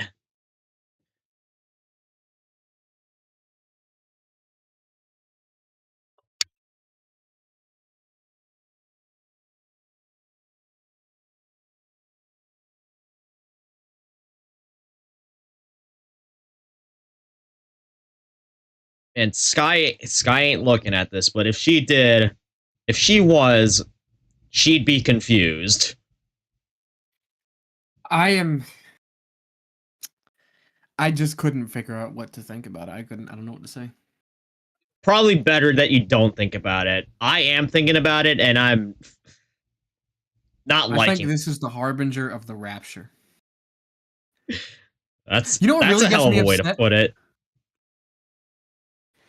Look, like, at the front, where, like, you see how it goes from white to Cascade Green? How it's like a hard edge? That should be a curve instead. Like, I know that's such, like, a minute, like, non-important thing, but that's not, like, the rail fan me talking. That's just, like, graphic design. Me talking, yeah. Yeah. Honestly, it makes it look like the white part there is actually part of the pilot, not the side of the engine. It's almost like an optical illusion. Let me pull up Paint, because I don't feel like pulling up Photoshop right now. Oh, I messed it up.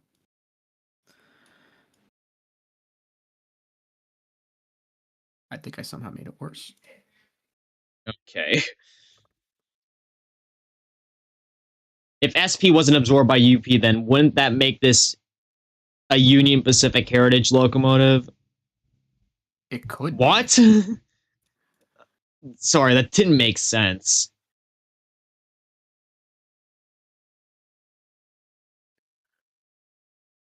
That's what I think it should look like. Maybe make the curve maybe I should make the curve a bit sharper. But like I don't want to ruminate on this for too long. Yeah, probably best. Again, it still looks like an optical illusion from the front. Like the bottom part of the white just looks like it's either part of the it's part of the pilot, not the side of the engine. No, get out. BNSF. Yeah, get out with that. Another Not interesting bad. Frisco Heritage unit concept. Not bad at all. Yeah, again, if the NSF did Heritage units, they could have done this. What do you think? We're near the end. What do you think he's gonna end on? I don't remember. Something horrid, I bet. Probably. I do know that the next one, so much better. The next one is definitely going to end on something horrible. Yeah. But you don't. This honestly makes me want to cry because it could be real. Do you see what's wrong? It's a No. This looks too good. This very well could have been like if real. Do you see what? This very well could have been like Union Pacific's bicentennial locomotive.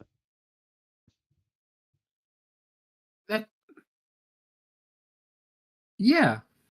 Yeah, if they didn't actually do the Spirit of Union Pacific when they did it, this could have been like the bicentennial livery. Of course, they would have to do it on a DDA-40X. Because get it? Centennial, bicentennial. Aren't they getting that thing up running again soon? What thing? The DD-40. Oh yeah, they got it. I think a 210-2 or something, and the Challenger. They all got sent to a rebuild facility where they're going to get restored to operation.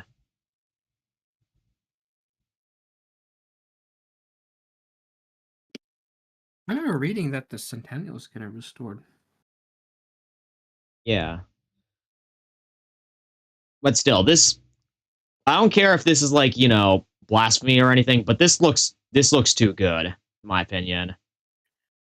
Okay, so I looked it up. It ran in Illinois in 2019, just for a little bit, for a short run. Like they powered it up and everything. Wait, which did you see the road number? 6936. Okay, so that's the one that used to be on the UP Heritage roster.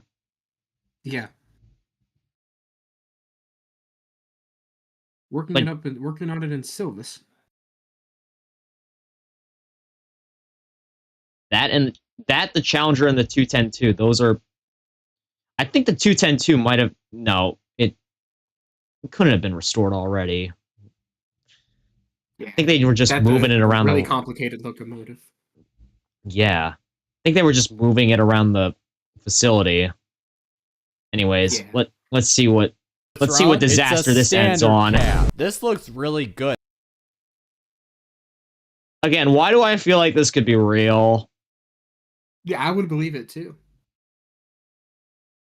But why is the CP logo up high? You know what this okay. You know what that reminds me of? Like the CP placement there. You know how like Union Pacific has two different placements for like the nose wings, right? Either up high or up low. Yeah. Yeah, that's kind of what he did here. Yeah, because if it was low, it would be obstructed by the guards up on the front, the handrails. Yeah. I have the SD70 ACUs anyway, so who cares if they don't have these, honestly. Somebody get me the bleat. That is quite one to end on. Yeah, exactly. If this is even the end. But still, yeah. Can't even tell which type this is. I think it's like a GP40M or something. that's just, again, cursed. GP42W. Oh, this is a Canadian one. Oh yeah, this is a Canadian wide cab one. I initially I didn't realize it was like the 4-window cabs up at the front. So initially I thought like, oh, these are like the Mark wide cabs. But then like no, this is Canadian wide cab. So get this again. I don't know what it is with like these 4-axle wide cabs, but something about it just ain't right for me. I don't hate it. Okay, that Yep, that wasn't the end. This is honestly, the end. somebody get me the bleach. Oh, That's crazy, dude. Why does this actually, for some reason, this actually looks good to me? It would look better than the Dark Future one. Yeah, Or what- actually, it would. Yeah. Just like that nose cone with the yellow around it, it just works, I think. It does. All right. okay, that's where I draw the line. This video's over. Yep. Do you remember before when I said there was the Caltrain locomotives are in I think it was actually Argentina. It wasn't the locomotives, it was the coaches. Peru. Yeah, it was Peru. Yeah, the coaches. Did you know that there's a railroad in Peru, the one that they transferred it to, that uses the Conrail logo? What? Because the head of Conrail at the time did something to help them out, and that was in tribute. Okay, I gotta see this. Good I'll grief, send what you, have I got myself? What was it? The FCCA. And it has the Conrail logo. Let me send you some pictures. Yeah, I gotta see I remember this. the one that was pulling the one that was pulling the Caltrain one was like a wide body. And it had the not wide body, wide cab, and it had the What Conrail. the hell?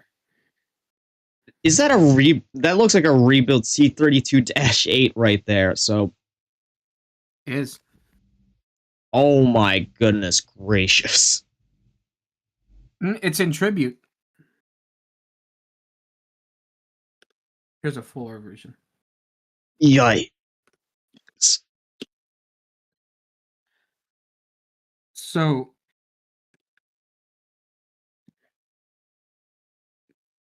it was this guy, Henry Posner III, and James Hagen, that hold on.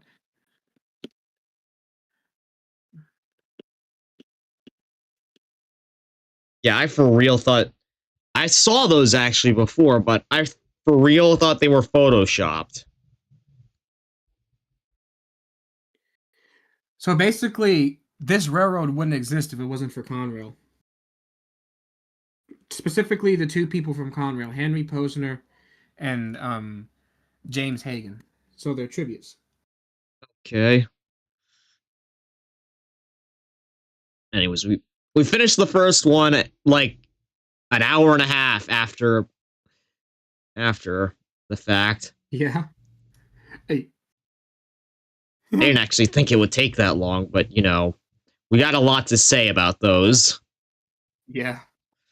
Anyways, let's look at the next set of cursed photoshops. Oh. Starting off strong with this one. Okay. Now, I just want to make this known. I prefer the ALC 42s over the SC 44s and solely because of the nose design, cuz yeah, they look more they look more defined. streamlined. Not the front doesn't look like an alien, if you know what I mean. But Yeah. this is exactly why I don't like the SC 44s, cuz look at that. It's green up at the front and has those exposed headlights and everything. It looks like an alien. Not the good type.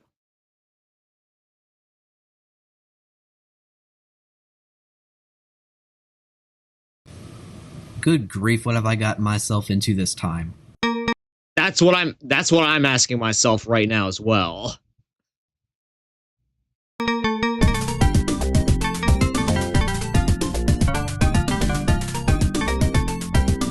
Starting off with the veteran. I believe it.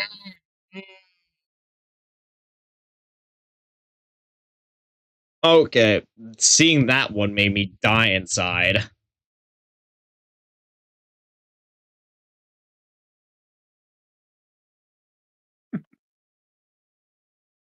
Did it kill you inside as well?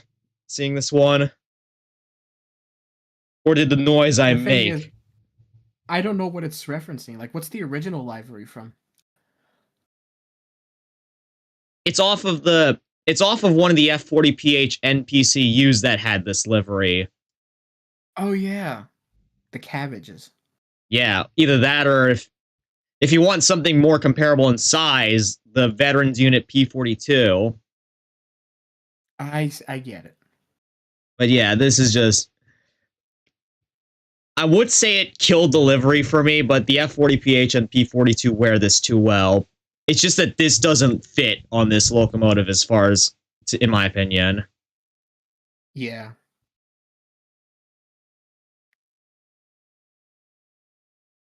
On start. P42 scheme on an SC44. No, that's actually really good. I can see that being put on an SC44 someday. RTA SD70.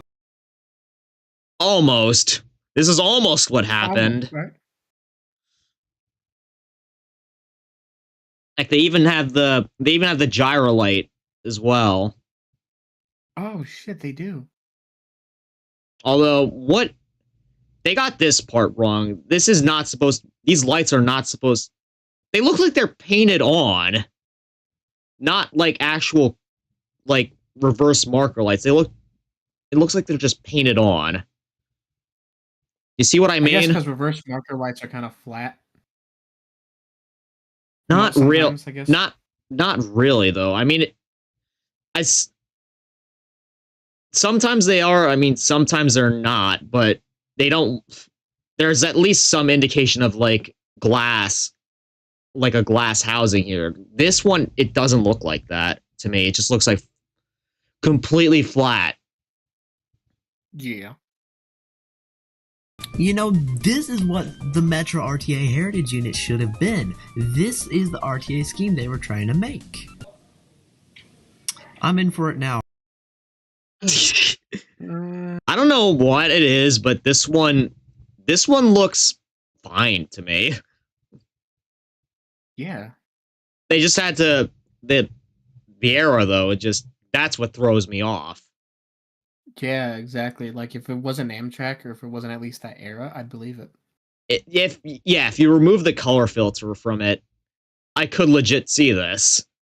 Probably in the most twisted way possible, but yeah, I could see this.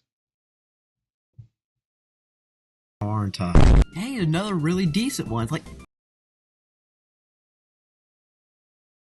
Yeah, this is a decent one. Why didn't they do this?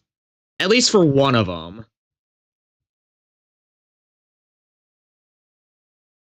It does look pretty. Yeah. I got confused. Seriously, Metro needs to make a heritage unit in this.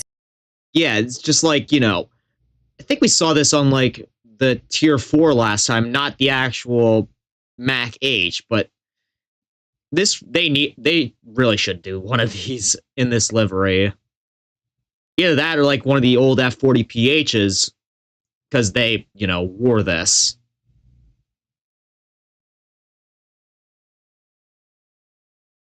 Game, it looks really great. Ah, yes, my favorite CPKC. Oh my god.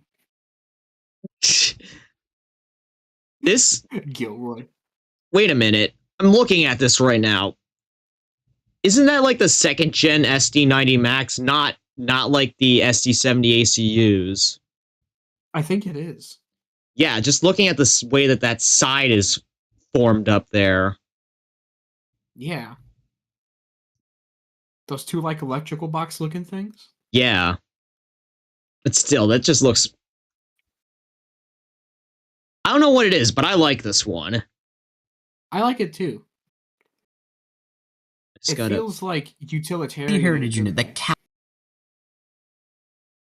Caltrain engine. You know what? I don't hate this. I unfortunately do. I don't like this at all. Yeah, like look at where they place the CSX lettering. It's like right. I don't know who does this, but who places their who puts their lettering like right on top of a radiator grate? Not just that though, just the Operation Lifesaver on the back as well. I feel like I need workers' compensation. Who does this? I feel like I'm gonna like get an ad telling me that I'm gonna be in a settlement for watching this. Yeah, maybe you will be. Just the cursed railfan settlement. Yes, my favorite CPKC heritage unit, the Caltrain engine. You know what? I don't hate this. Yo, Caltrain's ACS. Actually, why didn't they do this? You know, with the Caltrain's electrification project, they could have just leased an Amtrak ACS 64. I mean, they come right out of the LA plant, right? Or like a California plant. Yeah. But I do really like the Stadlers. What? The Stadlers. That's what they have now. Oh, the Kiss. Yeah, the Stadler Kiss. They named them some like really like. Yeah, Stadler. They have some pretty interesting names for their rail products. Kiss. Flirt. What's next? Also, the Caltrain. They have Caltrain's 8 like AM7s as well. So, and those look pretty decent. Like a test unit, right? Yeah, they are test units. The AEM7, they fucked something up and they knocked out like half the railroad's electrical grid. No, I haven't. Let me look it up. You could send me the article like after stream. I just want to make sure that make sure I'm not missing. But yeah, hold up. I'm looking at the numbering on this right now. That's a SEPTA unit. Number 901. Amtrak's are in the 600 series. Okay. That thing I was looking at, apparently it's just like a persistent Ruber. Okay. We don't know if it's really true or not. Okay, but yeah, look at this. I like it. Yeah, I do as well. For the sake of electrification, I like it. Yeah, although the SEPTA numbering on the side's a little bit goofy. Yeah. 64. Yo, if Caltrains electrifies, I want to see this scheme. Hey, this works really well. I don't know how to feel about this one. This is a commuter. This is like a fairly new commuter agency, and in fact, I think they rebranded already. But there's nothing wrong with it. It's just that it's a passenger livery on a freight engine. Exactly. And, it's just silver with a blue line and Music City Star on the side. I don't know. Mixed feelings on this one. Yeah. This would actually be really cool to see someday. Aw, heck. No, this is a good one, mate. Altamont Commuter Express with the... Yeah, that's a tier 4 on it. It is. Yeah. I could this would actually be pretty dope. Shame that... Actually, no. ACE does run trains long enough to warrant something like this. Shame that they went to Siemens. To see someday. Aw, heck, nah, man. I could see NJT. No, I swear they did this. I swear they did this. No, wait a second. Yeah, Are you thinking of the Conrail one? Maybe? Yeah, I swear they did this. No, they did a regular Conrail one. In fact, I caught that one in person. NJ Transit Heritage Unit. Okay, no, it was Metro North. It was a P something. It was It was another yeah, one I'll of send those it to you. P32 ACDMs. Yeah, I sent it. Yeah. Oh wow. And Dude, they you know what's confusing is that they did their Conrail one in the same livery. Dude, and New Jersey Transit has the best heritage units, dude. Yeah. And you know what? I'm about to experience that myself for tomorrow because, you know, they have their fleet tomorrow as like a special event in Hoboken. So That's insane. yeah, I'm going to be going there to see it. So hopefully I'll be sending you some pictures. That's the best part is that they have no New Jersey Transit markings on it, at least from what I can see. Except for, you know, the disco stripe locomotive. Oh yeah. But that's like pure old NJ Transit on there. So yeah. They went out with these, dude. They have two of them? wait, two of what? Hold on. Look behind it. No, that's actually one of the that's a Railway Society locomotive. Oh. Yeah, they brought Okay. that. They just brought that with to the last year's Dude, Meet Our Fleet event. The color match is spot on. Yeah, that's kind of the That's point so for that insane. one. Yeah, but like, it's just how accurate it is. It's so insanely good. Yeah.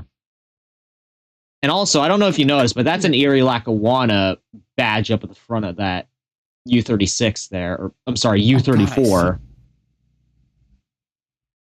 It's crazy. Yeah. Anyways, on to the next one. This one doesn't look bad, but it's a bit confusing seeing the Metro North on an NJ Transit locomotive. Doing a heritage unit like this someday. This isn't really that bad. I'm gonna be honest. Oh no. Someone get me the bleach. If Auto Train did have a service that ran through electrified lines, I could see it. So how would they pull that off? You know, auto wrecks are pretty high level cars, right? Okay, maybe they're not that high, but remember, you also see like the intermodals, double stack intermodals run through New Jersey Transit sometimes. True. Yeah. Auto trains, they're a little bit higher, just a tiny bit than intermodal. Yeah. But still, I guess we're kind of split on this one. I think this one's pretty cursed, and I don't see. Look at the height of the pantograph. I could see it happening. That's a really tall pantograph. Yeah, it's just that the way that this, I don't even know which type of locomotive this is. I think it's like the EF9s or something. I gotta search it's this. like it's the experimental one. Oh, it's yeah. The E44 is the one that actually went into service. Yeah, E44s. Yeah, this is like a short nose version, but still, it's just Again, for me, this looks cursed. But hey, if you see it, you see it. I see all I see is the possibility of like the concept, not the actual locomotive itself. This looks really freaking smooth, yo. I would have loved to see this in real life. Yo, honestly, this... Why couldn't we have this?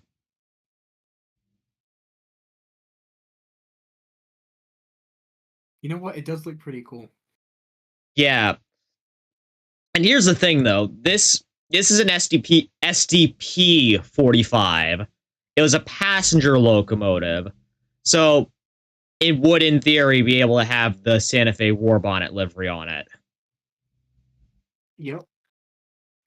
This is really smooth. I don't know why there aren't any War Bonnet standard cabs.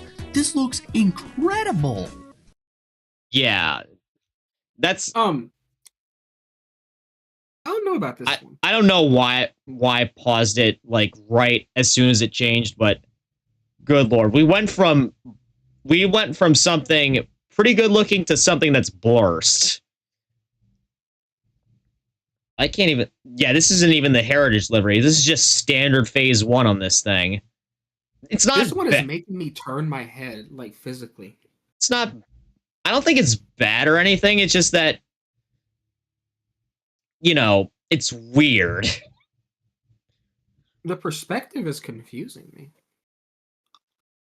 Wait, what do you mean the perspective is confusing? The angle of like how it goes from red to gray. It makes me feel weird. I know that's how it is, but like yeah, that is how it is. It's kind of strange. It's just in this specific scenario, I don't know how to feel about it.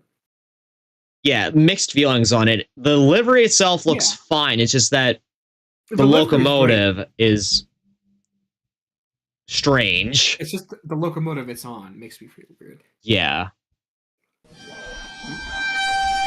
I'm losing my mind. You know, this. I like this one. You know, I like I have a this is probably my favorite Metrolink livery, honestly. The original blue navy stripe on it. Yeah. Or like, I guess some could call it like a barcode livery because of just how it's formed. But seeing this on a standard cab, it's kind of slick. It fits a little bit. Yeah, it fits. Yeah. And again, this is another this just so happens to be another locomotive livery that I have as a model on like it? I think that's it's an SD40-2 of some type. I think it might be Louisville and Indiana. I can't tell. Yeah, I can't tell either. But all I know is that I like this Metrolink Jeep 40. At least I think it's a Jeep 40. And heck, they even have the horn right on this one. Oh, yeah. Game's pretty good. But I can't help but notice that Fort Worth and Western SD40. Okay, Fort Worth and Western, yeah. Really any scheme that emulates the Santa Fe like the Okay. Lionel did this one. So, the Marisk were real. What were they for? Well, the first one was done on a Jeep 60M for like an advertising campaign. The other two, NS 3329 and BNSF 6976, were done for like were done for the Pier 400 terminal opening. So basically promotional events. Actually, I remember the first promotional train. Every single car was Marisk. Yeah, exactly. That was done for an advertisement. So they wanted to keep like a consistent. They wanted to keep a consistent Marisk livery throughout it. Like, did it have like Did it do like Did it run revenue or was it just empty? Those well cars, you think? It's not the well cars that were empty; it's the containers. Containers, I mean. They probably were because the train itself was pretty long. And it was just one Jeep 60 pulling that thing. Yeah. It's just a theory, though. But seeing this on like, I think this is an SD70. I don't know. Again, Lionel did this as like a fantasy livery for like one of their sets. I don't know. Yeah. If it had flared radiators, I'd say it would be a definite yes for me. Scheme looks good on Santa Fe equipment, so this is a pretty good one. Didn't we just see this one? No, wait, no. This is actually on a Gevo. Yeah. And again, it's on the Conrail Heritage unit. Why does WDTX 1402 like humiliating the Conrail Heritage unit so much? I think in this case, because the shade of blue is easier to tweak. Fair enough, I guess, but still. And what's even worse is that it's actually hauling a freight train here. Actually, no, it was doing that the last one that we saw with this livery was doing that too. No, this So- is the kind of shit I see in my dreams. Yeah, exactly. This is, again, unhinged locomotive schemes that keep you up at night. Yeah. Honestly, the only scenario where I see this actually happening is like locomotive delivery. That's true. No, get that out of here. NS Spec CSX Givo. It took me a moment to realize what was Yeah, wrong this with this one went over my picture. head. Yeah, this one, it took me a while to realize what was wrong with this one. Yeah, And really, until it he only said was comes down to NS one Spec. thing: the headlight placement and the road number. Yeah. It took me a bit. This is just wicked awesome. Hang on a moment. This is actually real. I don't know if the WDTX 1402 predicted the future here or what, but this actually happened.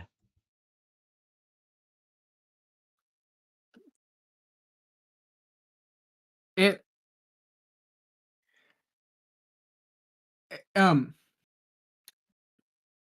I think I know what he did. What? So you see the one in the back behind it? Yeah, that's The real one. The one in front, I guess, is Fantasy. That looks like the older Cascades library. hang on, let me quick look this up. Yeah, the one in the back is the real Cascades library. Amtrak Cascades C40. God, the Charger. Talgo looks so insane. Yeah. Okay, no, it's not the same thing, but it does look pretty close. Yeah, it's I'm just not the library is different. Yeah, it's the ALC 42Es that looks similar to. Oh my god. Except the green stripe is not going through the entire body. It's just like, honestly, Yeah. the Cascades profile there looks like the actual the original Cascade Talgo trains. Yeah. But yeah, it's like he almost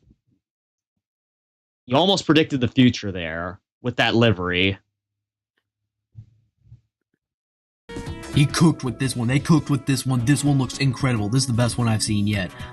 I swear this could actually be on Cascades someday. That's an Well, he wasn't far off. S tier scheme. What? Get this off my screen! Again, more stuff that makes me wish that BN and Santa Fe split up. An S tier scheme. What? You know what? With all the spec work on this. Oh. What? Mm, What was it? the orange on this. The orange on what? That cursed Avlos train or the NJ Transit -8? The NJ Transit one. I don't know how to Actually, feel no. about the orange. Yeah, I don't know. Honestly, it might be a visibility thing, but I don't know. Yeah. It should be black in my opinion. Yeah. I could Totally actually agree with see you this on being that. a real rebuild a couple years in the future. It's pretty neat. Honestly, Union Pacific's probably gonna Again, this might actually happen. Yeah. It's a safe bet. do this. This is really cool looking. Hey, I like this one. What is this? That's a maintenance of way thing. It does belong to Union Pacific, but it's all like yellow. It It's doesn't not have the it doesn't have the library. Building America scheme on it, does it? Yeah. It doesn't. It's just all yellow. Okay, yeah. Honestly, this is probably the boxiest locomotive I've ever seen. Like, if you wanted to make a roll, okay, maybe E60 beats it out, but if you wanted to make a modern rolling, like, cardboard box, that's probably as close as you're gonna get. In my opinion. Okay, so this is built by. It doesn't say who it's built by. I guess it's built in house. Before we Yeah. continue, So you know about the Lorem rail grinder, right? No, not really. You've never seen the Lorem rail grinder? Well, maybe I have. I just don't know what it's at. Didn't know it was called that. Send a picture. Oh shit. Sorry, it's trying to make me buy Nitro. Oh, great. Too big for you to send it to. Oh, okay, yeah. Now that I see it, now I know what you're talking about. Well, there was another company that ran a rail grinder. It was called Spino. And look at this thing. Yeah, I know. Oh, Lord. I've seen this one before. I didn't have to be reminded that this thing existed. Oh my god, this one's Basically a rebuilt F40, but they moved the nose, like, to the front. And this one, what were they trying to do with this? Again, that's another cursed F40 rebuild there, I think. Yeah, it is. Hold on a second, sorry. Okay.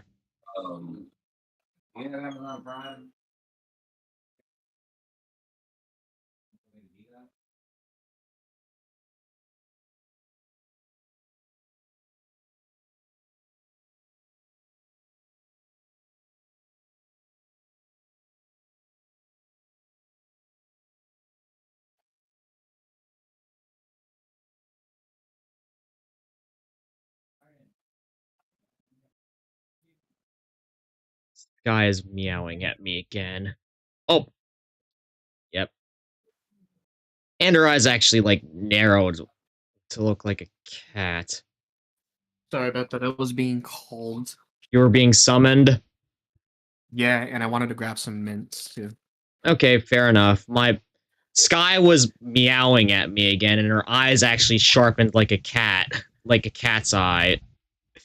It was pretty weird, but also pretty funny. Okay. I joked about this like last time I was on Voop chat. It's like she can't make up her mind whether she wants to act like a cat or a dog sometimes. Like sometimes she meows, sometimes she barks. I want to get back on Voop chat, but the last time I had, and I'm not saying this to dog on anybody that uses Voop chat or Voop chat in general, just the interactions with some people have been weirder lately. Honestly, that's something I've come to expect. I guess since it's like such an open platform that anybody can use it. Yeah, at this point. VTubers, fans, you know? Yeah, I feel like I said this last time we were talking about the matter, but, you know, feels like more and more people are just hopping on there with either pre-mades or, like, cheap PNG avatars, which were easy to make, and then just hopping on trying to Oshi hunt. Yeah, I don't really care about, like, the pre-made asset part, but then, like, after you said Oshi hunt, that makes more sense. Yeah. And, like, some were, like, you know, up-and-coming VTubers that, like, have, like, a very, like, weird attitude. There was one guy who, like, he was nice at first, but then he mentioned his viewer count, how he was always sitting on 0 viewers for, like, a year, and nothing wrong with that, just to clarify. I've been sitting pretty much on 0 viewers for 5 years, but he screamed it at me at the top of his lungs. I was so terrified. Yikes. Yeah, that would be an automatic red flag for me right there, honestly. If something like that bugs you so... Honestly, if that was me, if something like that bugs you so much, just don't talk about it, you know? Don't spread that energy on to other people. Yeah. Although sometimes, you know, when you're struggling... For me, recently, I made a little bit of a rant post struggling on how difficult it is to make friends as a VTuber with, you know, a limited interest spectrum. But, you know, something like that where, like, it affects everyone, essentially. Just, like, you know, that's something you really should just keep to yourself or, like, to your inner circle. Yes, exactly. And like I can also feel that the interest thing kind of make it like hard to know people. Cuz like in my case, well, one, it's just I'm really afraid to reach out to people in general. Two, like I don't play much games to be honest. You know? Like I'm not playing like the modern games that everybody's hopping on except for Peak. I've been really obsessed with Peak lately. Peak's fun. I'll give them that. But like I don't really play games like that. You know? You kind of just go where your heart's desires, and I got to respect that for you. Especially since it Yeah. just so happens that two of those games, at least from what I've heard, you know, GTA and Ace Combat, we just so I happen to still have to share. get back to Ace Combat. I haven't touched 7 in a long time. Yeah. And I'm still again, like midway in the storyline. yeah, I would definitely suggest like getting back on that, especially since like last year at the end of the year I did a collab with a few VTubers like asking and ranking several aircraft that were in the game, including modded aircraft. And I kind of want to do that with you if you'd be cool with that. I could, but like I haven't played Ace Combat in so long, I kind of have to relearn the types of like aircraft and stuff. Yeah. Although there is a short film that I want to show you one day. It was like I think it was for like one of the Italian jets. I don't remember the Okay. name of it. I'll have to look Italian for it. jets. It was Italian or French? I'll have to look for it. Probably It's really cool. probably French then, because I don't recall any Italian jets. It was like I think it was like a French Delta Wing thing. And it was a video from like the 80s or the 90s. I want to say 90s because it looks like it's straight out of an old Ace Combat game. It has like drum and bass and everything. It wasn't like a fan made. It was a film, an actual film. And it has French. And one of the most popular scenes from that movie is when it does like this maneuver where it goes over a mountain and then like goes upside down and then goes down the mountain upside down to avoid G's. I think you might have told me about this I before. think I did. Yeah. Okay, it's not a Saab.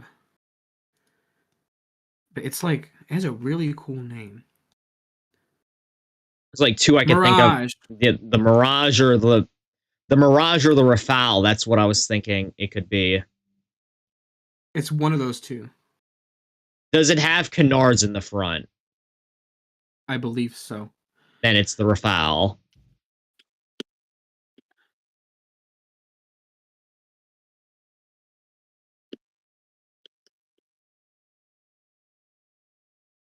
I'm trying to remember the name of that maneuver.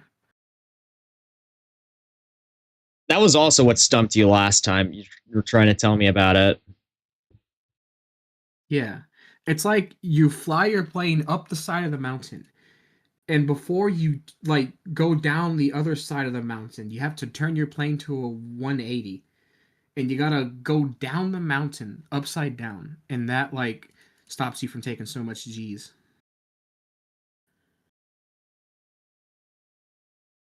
It was in the second Top Gun movie.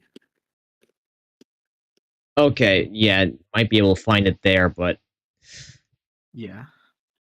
yeah, I don't remember what it's Like, called. Inverted jet.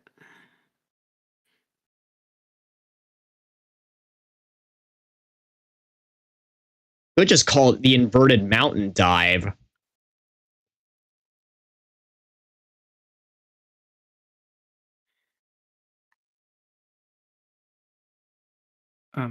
Sorry.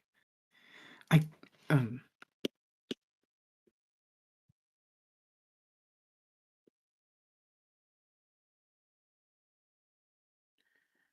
Taking a the Cobra. I'll find it later. yeah. Damn, it's already getting extremely late, and we only made it through like two of the like what 6 or 8 videos that we had lined up. Thankfully, I do have time Yeah. to do this tomorrow, so What time tomorrow? What are you thinking? like around the same time, I would think. All right. One. But let's try to make our one. Let's try to make our way through this one without dying of cringe. Yeah. This looks like something that could be real. I love this.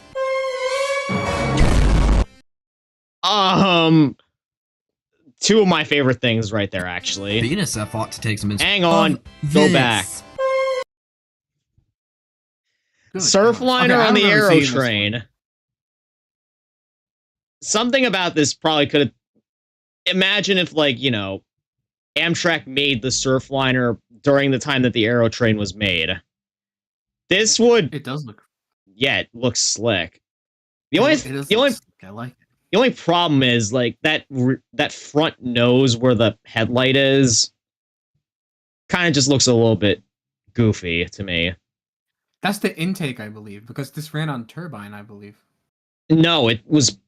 I think it was, like, similar to the M10000, where it was, like, powered by, like, an SW1000 motor. Sorry, yeah, I'm thinking of the turbo train. Yeah, That was completely different beast. And speaking of which, like, fun fact for y'all out there, this train was actually just a bunch of GM buses that were, like, linked together and put on railroad wheels. It was not a comfortable ride at all. I actually didn't know that either. Yeah, if you actually look at the coaches, you'll see that the windows are, like, exactly the same as GM buses from the era. So it's like America's version of the Pacer. Yeah. All right, let's see the next one.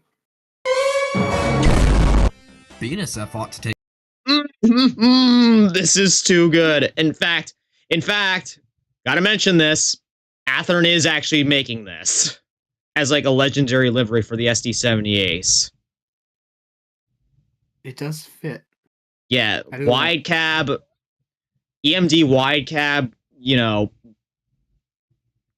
it's right up Santa Fe Superfleet livery territory. So I think I might actually like try to get one of the Athearn legendary liveries of this, because it just looks too good. Different number though, but it still looks good. Take some inspiration from this one. Whoa, hang on. Again. Don't know how to feel about this one though. Yeah. If 1940, again, this is another case where if 1943 was made way earlier than it actually was, it would be on this kind of engine. Yeah, the placing of the ribbon was pretty thoughtful too. Yeah. The blue one. I don't know. Mixed feelings on this one though. Yeah. I would say, like, I prefer the SDP40 version better, just because the profiling. Yeah. This is a good looking scheme. I don't really know how to describe it. It just looks just as right on a 70M. Short line Ace T. I don't see what's wrong with this. It's believable because, like, short lines are getting bigger power. Because, like, you know, like all the Gevos and shit getting old. And short lines are picking it up. Yeah. Although one of my local short lines, the Reading Northern, refuses to get GEs. One of the dudes up in my model railroad club, he actually works for the Reading and Northern. He refers to GEs as, with a G, junk. Which, if you didn't know, Reading Northern actually used to field a roster of B-23-7s and U-boats. They didn't last too long, unfortunately. Yeah, I just can't imagine that Reading and Northern livery on a GE at all. That's like a purely EMD made livery. Like, it just looks the best on that. Yeah, it's just like the classic Reading livery, but a darker shade of green. Or like on a wide cab. You know, I can't see the Reading and Northern livery on a wide cab. There was that Beeline one. I think it was B. Norfolk Southern. Who had the beeline? Okay, here? that's Oh, right. That was Norfolk Southern. Yeah. That one I do think works though, because it was the beeline unit. The beeline livery was made for the Alco C636s, I believe. It was the proper length. Dude, the centuries are beautiful. I love the Yeah. gun style of a century. kind of a weird idea. Hey, not bad. Again, I don't see what's wrong with this one. If you were to show me this and not tell me it's an edit, I would believe it's real. Yeah, definitely. Especially with a It looks name really, like really Minnesota nice. Commercial. What's on that locomotive? I'm gonna be honest, Need I say anything here? This might actually be the best one that we saw so far in terms of like short lines on a huge diesel. Yeah. I see this happening. Like, if it's like one of those short lines that's serving a pier or something like that. Actually, Or, I like, don't know. really, like, I don't know where Four River Transportation is. I don't either. Four River. Okay, it's in Portland, Maine. Portland, Maine, the land of ports. Indeed. have no idea what company this is, but this looks pretty good. I love KCS's bell scheme. The gold up top is a bit strange, but Yeah. other than that, I could see this. Yeah. Just the gold throws me off. The only problem is, well, CPKC. Probably not going to happen.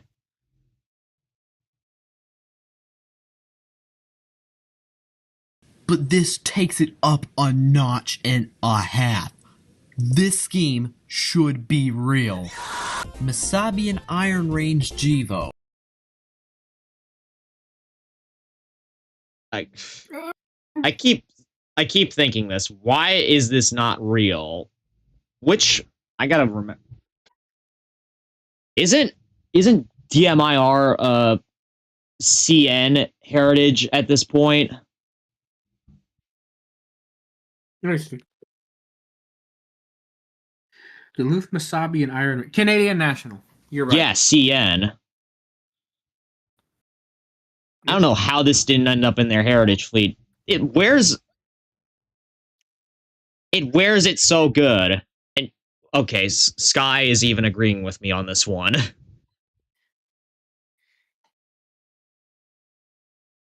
Yeah, I can see it. Yeah, if they ever do like a second run of heritage units, they ought to do this one. Although not the same road number. Like, I don't 221. He definitely edited the road number here. Yeah, I can tell. I like it. Okay, it should be a felony that It should be a felony that this thing exists. Nah, just kidding. This one I could see this one. It's almost like the Great Pumpkin livery, except, well, different shade of orange. Yeah, that's true. this has not existed in real life. This looks perfect. I'm gonna be frank with No, why didn't we? The future we could have gotten.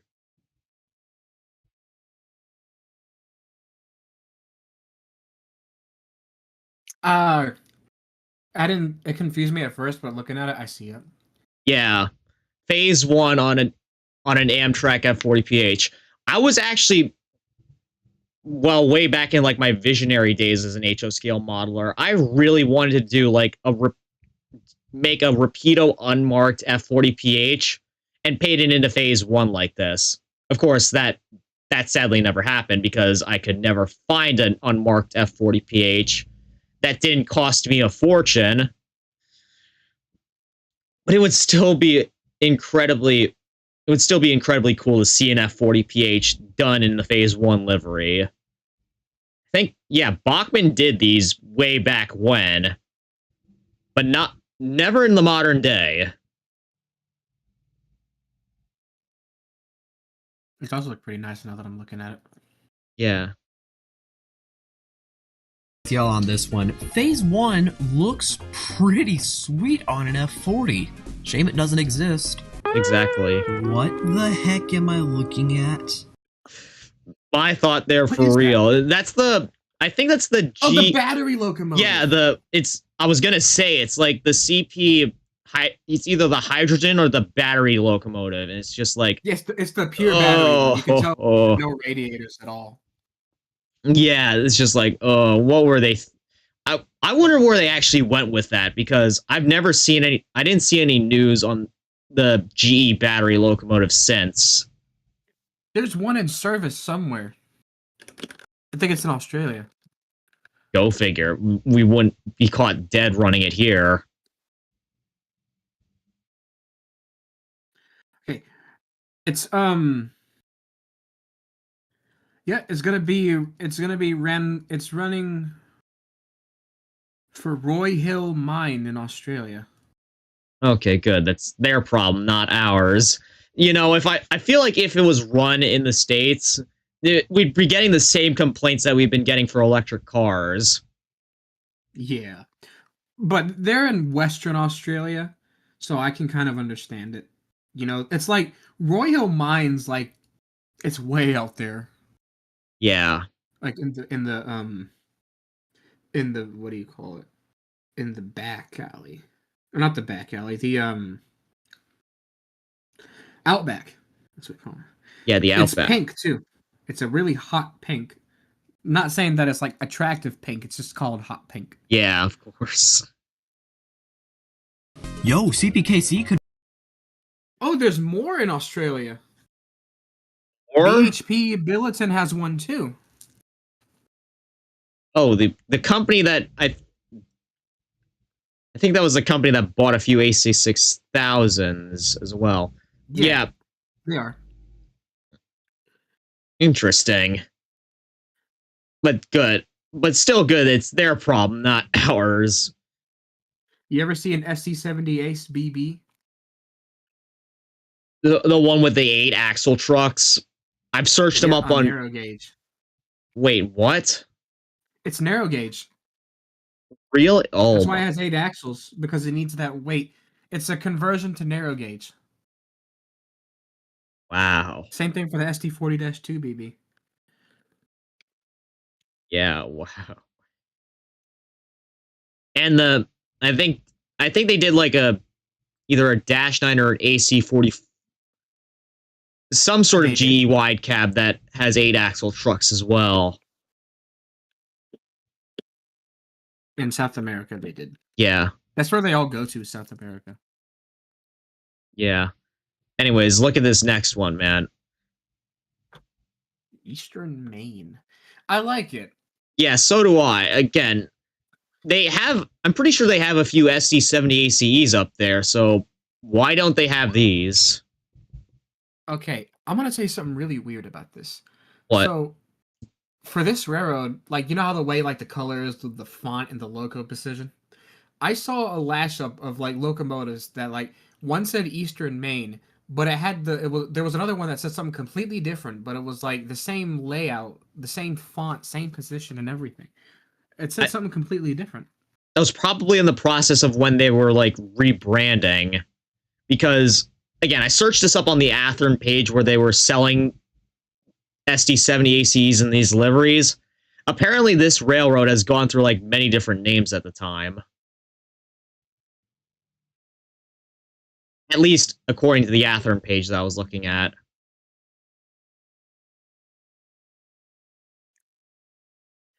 I think right now it's called the New Brunswick Southern. Yep. New Brunswick Southern. Okay, here's why. There's 3 railroads it belongs to. The 3 railroads it owns, that MBM Railways owns. Oh. New Brunswick Southern, Eastern Maine, and Maine Northern. That's why I saw it. Okay, now that makes sense. Yeah. So it's kind of like the Oh, there's like 3 railroads down in Florida, like the Florida Northern, Florida Central, and like the Florida Midland. They're pretty much like that. same deal as them. Yep. But anyways, this actually looks decent. Kind It does. of a shame that they don't have these. Make a heritage unit with this someday. That looks real. No, this is not heritage. This should not be a heritage unit. It should be like a mainline regular locomotive. Yeah, because you know it still does exist, the Eastern Main. Yeah, it does. Really cool. Bruh. No. Get Hang on. no. Oh my Get gosh. back to the Really cool. why. I don't. What does Mexico even have commuter trains that they could run this kind of equipment on? I think they do. Let me see. I feel like I remember. I know they have passenger trains. Yeah, I know. Actually, now that I think about it, they do, but they're not run under Ferromex.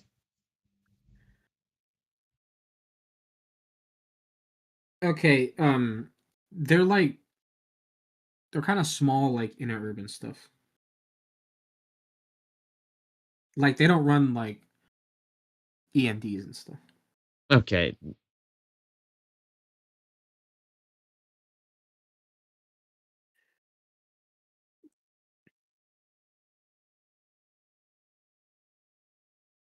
Okay.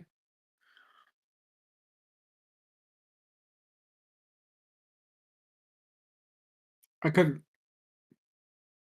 Right. Yeah, but still, this F-59 with the new zebra livery on it.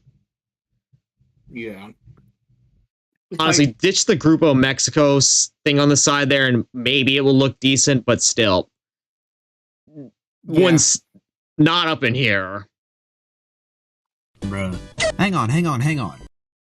This one though, he definitely cooked with this one. Yeah. Caltrain on a Dash that 9. looks sharp as hell. Yeah, and you know, again, Caltrain ran trains long enough that could warrant a Dash 9. For sure. That looks sharp.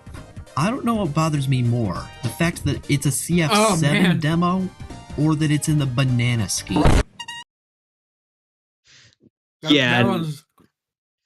And that look one's at something. I don't you know how the CF7s had like 15 different cab variations, right? Why did they have to do it with the long ass like exit door window cabs? Oh shit, I didn't even notice that. That's so cursed. Yeah, exactly. And again, this is a modern livery with no ditch lights. Oh, man. Demo or that it's in the banana scheme. I'm really regretting making this video. And I'm regretting reacting to it. Man, Sky was just laughing at me suffering seeing this. Look at the nickel plate railroad passenger car behind it. I didn't even notice that, honestly. Wait, is that even... Yeah. Yeah. But still, BNSF unit. Get out with that. Oh, goodness. I could have sworn I've seen Athearn or Broadway Limited do this as like a fantasy livery on one of their F units. Donate that to Goodwill. What? I'll donate that to Goodwill real quick. Yeah. Now. Oh, good God. Oh! Actually, I could get on board with this one. The turbo liner or the LRC livery on the HST. It does look pretty sharp. Yeah, I might be a bit biased. Again, I might be a bit biased here because, again, I'm an Amtrak fan and I actually owned a model of the turbo liner in this exact livery. Hey, did you ever see Amtrak ran bi-level cars for a bit? Yeah, not the... Ooh, I think it was like the CNW style. Yeah. Yeah, they did. Didn't last too long, though.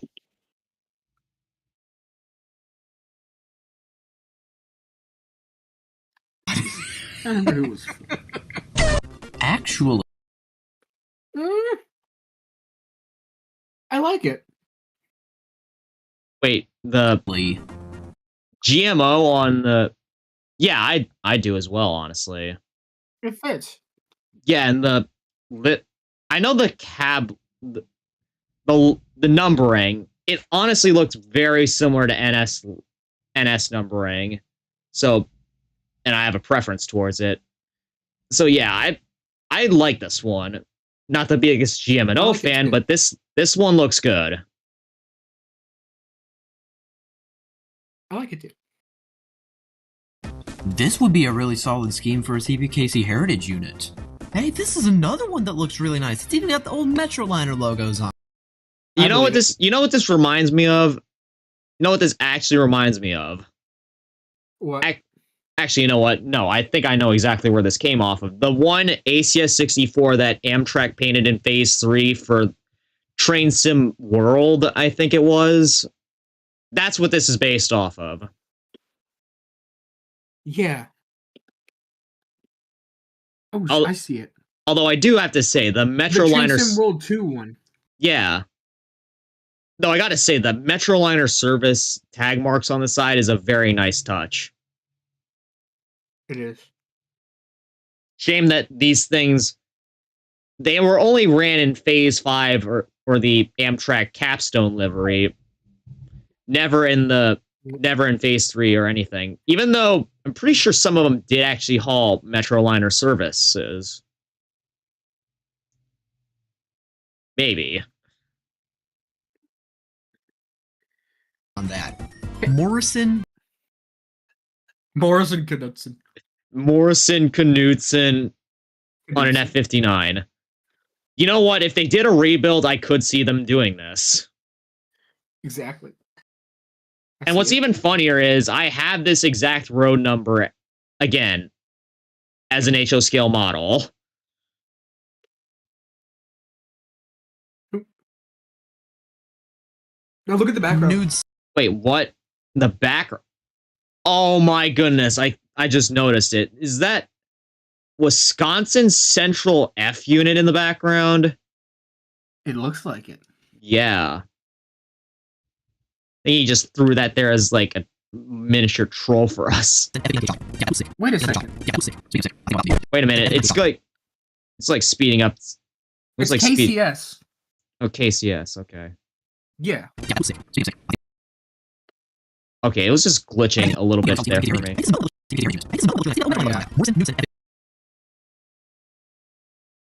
Yeah, it's like speeding up for me there.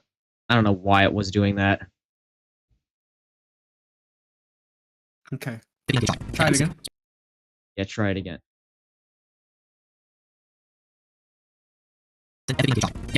Nope, it's still just repeating. Yeah, it's just like endlessly playing back at... It's like skipping back and forward for me. Yeah, exactly. Same here. Let me try. Yeah, let me try. Yeah, that looks sick. Okay, Speaking for some reason when I set... I think I'm about to be. Y'all are probably... Morrison Yeah. Knudsen F59 PHI. Yeah, that looks sick. Speaking of sick, I think I'm about to be. Yeah, so am I. Like, I said the exact opposite for the HST with an Amtrak livery on it. This just looks yikes.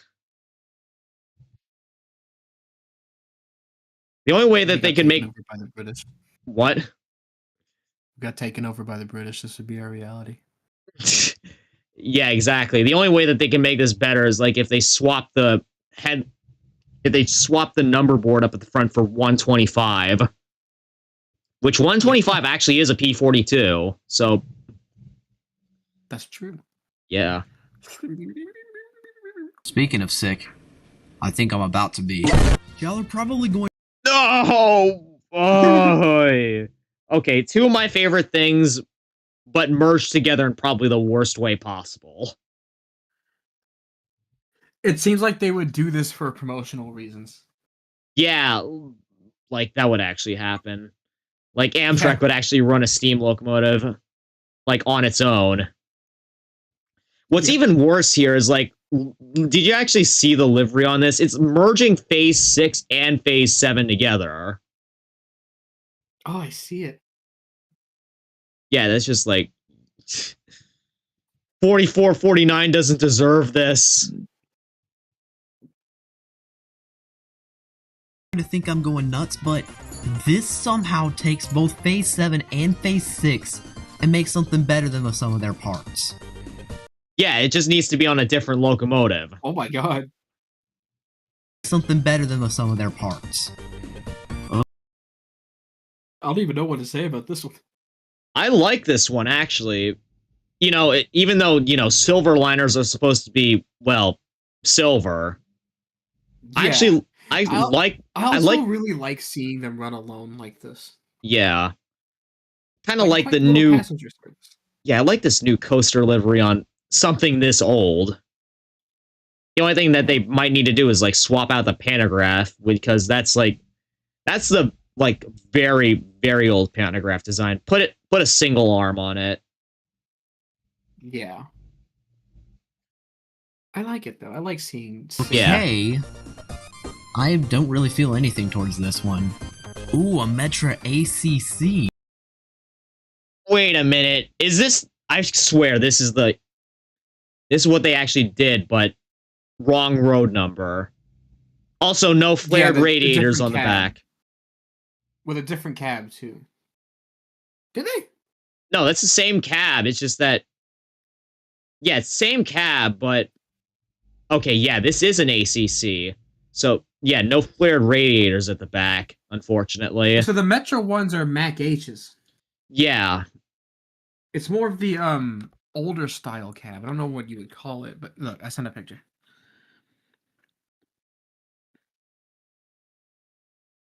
Okay, yeah, it's the original comfort cab design. Yeah.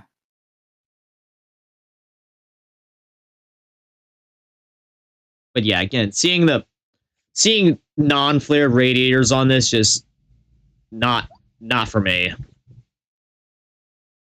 Holy shit, wait a minute. What? I just noticed something. What is it? That shade of blue is closer to RTA. Yeah, now that you mention it, I see it. Yeah. It's closer to RTA, especially with the oh, shit. With the stripe. With the stripes. It's supposed to be RTA blue. It's a nice catch.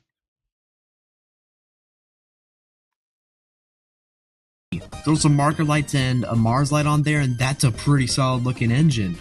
Honestly, This one I feel nothing towards. It's still in the Metro for me. Okay, there's one thing that's really grinding my gears here with this, and that's those, like, I don't know what you call them, but the things that are on top of the exhaust. The fans?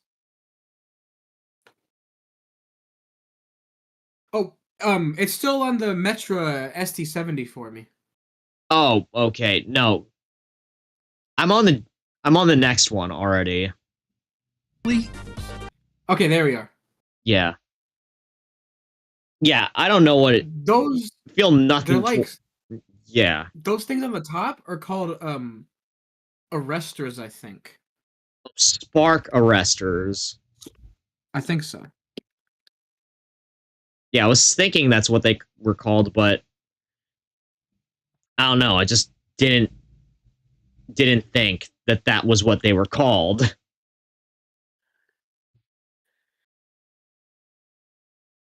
I see some crazy ones on like wait a minute. Maybe that's not a spark arrestor. I've seen some really crazy ones on switchers up in Canada. Yeah, I'm pretty sure this was also like, oh, what was that railroad? The Detroit, Toledo, and Ironton. They had these on like SD38s and such.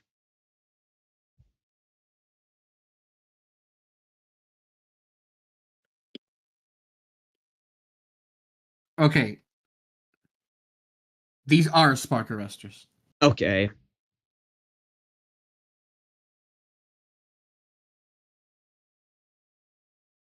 But yeah, just seeing those on the top of like a supposed passenger locomotive like this, I don't know. Yeah.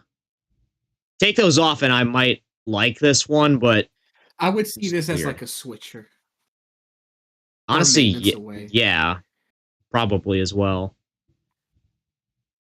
This isn't bad at all. I actually really like this one. I wonder what's next. The Amtrak Phase 6 on the Pioneer Zephyr. Or is that even the Zephyr? It's like one of the Burlington Northern... Not Burlington. Burlington Route Zephyr class. It's not the Pioneer Zephyr. It's one of the later ones, I think. Because the Pioneer Zephyr's...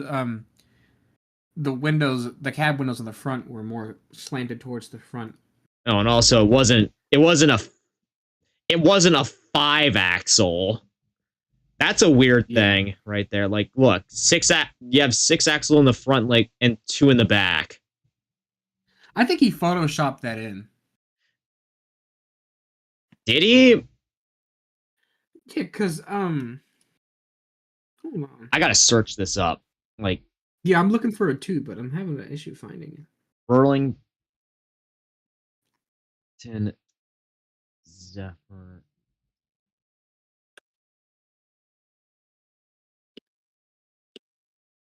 Other Zephyr trains. Yeah, okay, yeah. That is photoshopped. Really? They both had yeah. They both had 4 axles. Oh no. Nope, there is one. It's not photoshopped. I found it. The General Pershing Zephyr. Yeah, here it is. I found it. Yeah, I just found it as well. Yeah, that's just weird. And the funny thing is, it's still preserved today. You know what about that? The 6-axle in the front, the 2-axle in the back. I know another locomotive exactly like that. Let me show you. I feel like I know what you're gonna send me. Oh, that wasn't what I had in mind, but it's actually reversed in this case. Yeah. All right. Is this the last one? Probably is. You know what? I'm done with this.